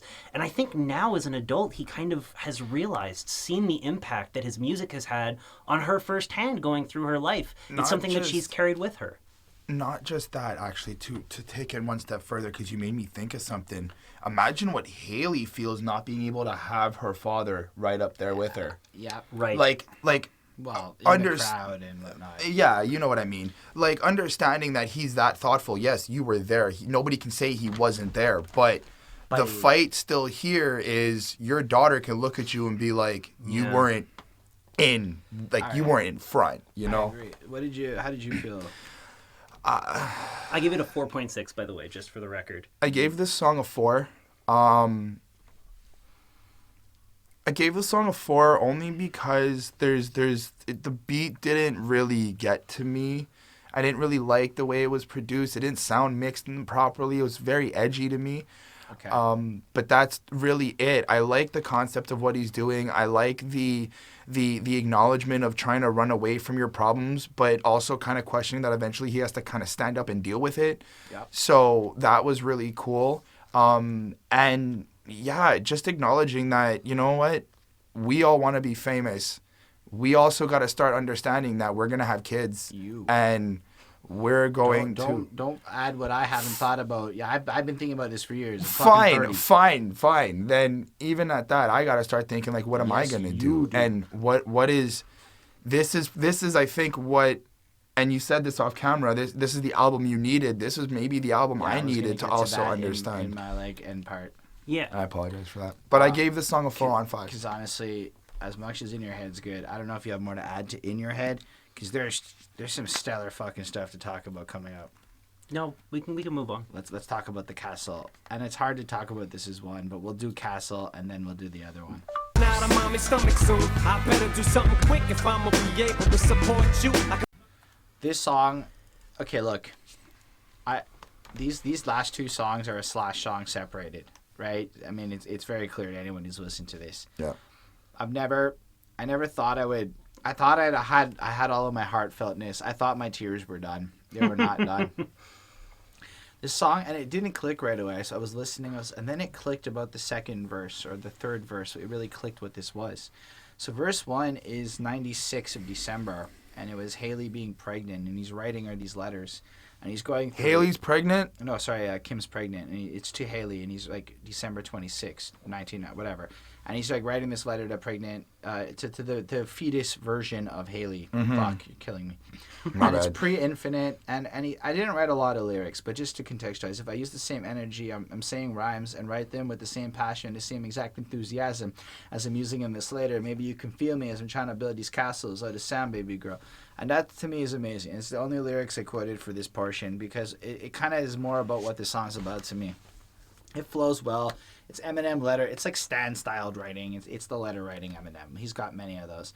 And then he has verse 2 where it's a year later. Haley's been born. And it's clearly like he's going through that rock bottom moment. And you can almost picture rock bottom. That's what I pictured. He's broke, paycheck to paycheck. He's struggling. Haley, Infinite flopped. I address Infinite, didn't do as well. I don't know what I'm supposed to do. Blah, blah, blah. I'm still going to try. I'm still going to grind. Blah, blah, blah. And whatever. And then the letter ends, and it kind of is like rock bottom in a verse. It's like Haley's song part 2 in a sense. A little bit. And then we just jump ahead, and it's now 2007. 10 years has gone by, and we know what happened in 2007. So now he's kind of writing to her from the perspective of, like, now he's rich, he's famous, and he starts addressing, like, Haley, I never knew that by putting you in my career, so much bad would end up happening, like, blah, blah, blah, I'm really sorry, and I'm feeling kind of defeated, and et cetera. And then it just leads up to, like, this ending of fucking endings. You can hear him, like, flip open the pill bottle and take the pills, and then he just fucking, like, crashes to the ground as he clearly has his overdose. And that's where this song ends. So before we go on to what happens next, because it might be like we talk about the second part a little bit more, does anyone want to comment on their impressions on the first part of this song? I gave it a fucking 5. I also gave it a 5. It's a really great approach for him to take, and it is, you know, this coupled with the previous song and the one that comes after, this is the exact kind of thing that I wanted coming from Eminem going into this album. And, you know, it's moments like these where he really delivers that really... So what were you going to say? No, keep going. Just going to say, like, it really, you know, is satisfying as a long-term listener and fan to kind of hear him manage to, like, hit these same kind of thoughtful, insightful...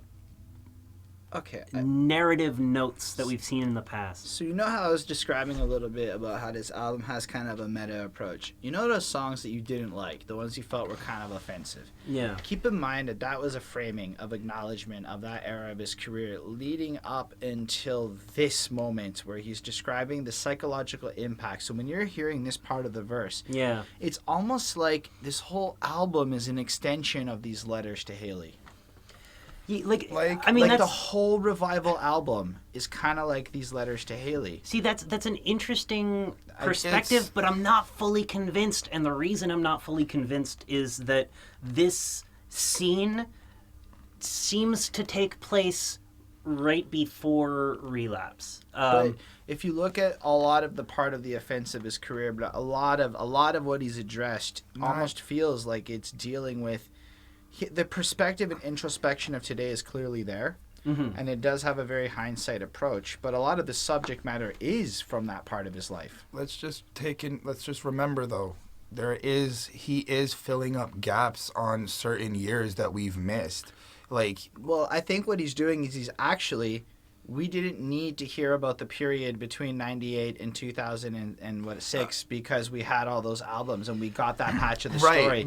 So he's kind of filling in the blanks for the parts. That's what I'm saying. Yeah. Throughout the album, there's like, again, why, as we said on earlier tracks, why would he bring up a story about when he met Kim in 2017 when he's already had X amount of albums where he's killed her and a bunch of shit? He's obviously filling different parts of his career that have never been spoken of in terms of now being an adult and being able to express it in a way that isn't degrading, evil, negative, or something. That's actually very humble and humane to do it this way. These are letters that maybe he wanted to put on the older albums, but didn't feel like they were set to go there. He wanted to wait till Haley was older enough to appreciate the creativity in the song that he can build with the letters he hasn't given him yet. I'm not gonna lie, I don't think those were real letters. I think this was I don't think so. Scripted for the song, but the approach he took is really... So yeah, it turns out the last little bit of audio got kind of fucked up, and I'm really, really sorry about that. I know it was a long one, and we were so close to the end. So we're gonna redo that last little part over the next couple of weeks, and make sure to squeeze it in probably next Saturday when we get together. Super sorry about that. So just to wrap it up, thank you very much for watching this far. Sorry that the video got kind of fucked up. It was a long session, so we couldn't even deal with it now. We still wanted to get it out to you since we covered most of the album. Remember that you can always like the video and subscribe to the channel and comment below to just enter into the contest. And sorry about that. We'll finish up the review as soon as possible. On that note, have yourselves a great evening, and thank you so much for watching this long. HSR out.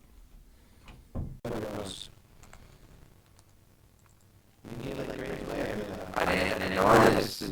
That's not your fault, so I'm going to put it in there before you switch songs. I think everything went smoothly other than that.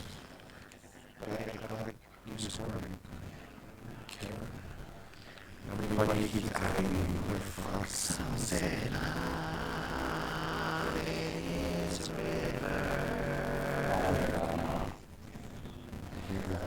You know the song? Yeah. You guys let me know.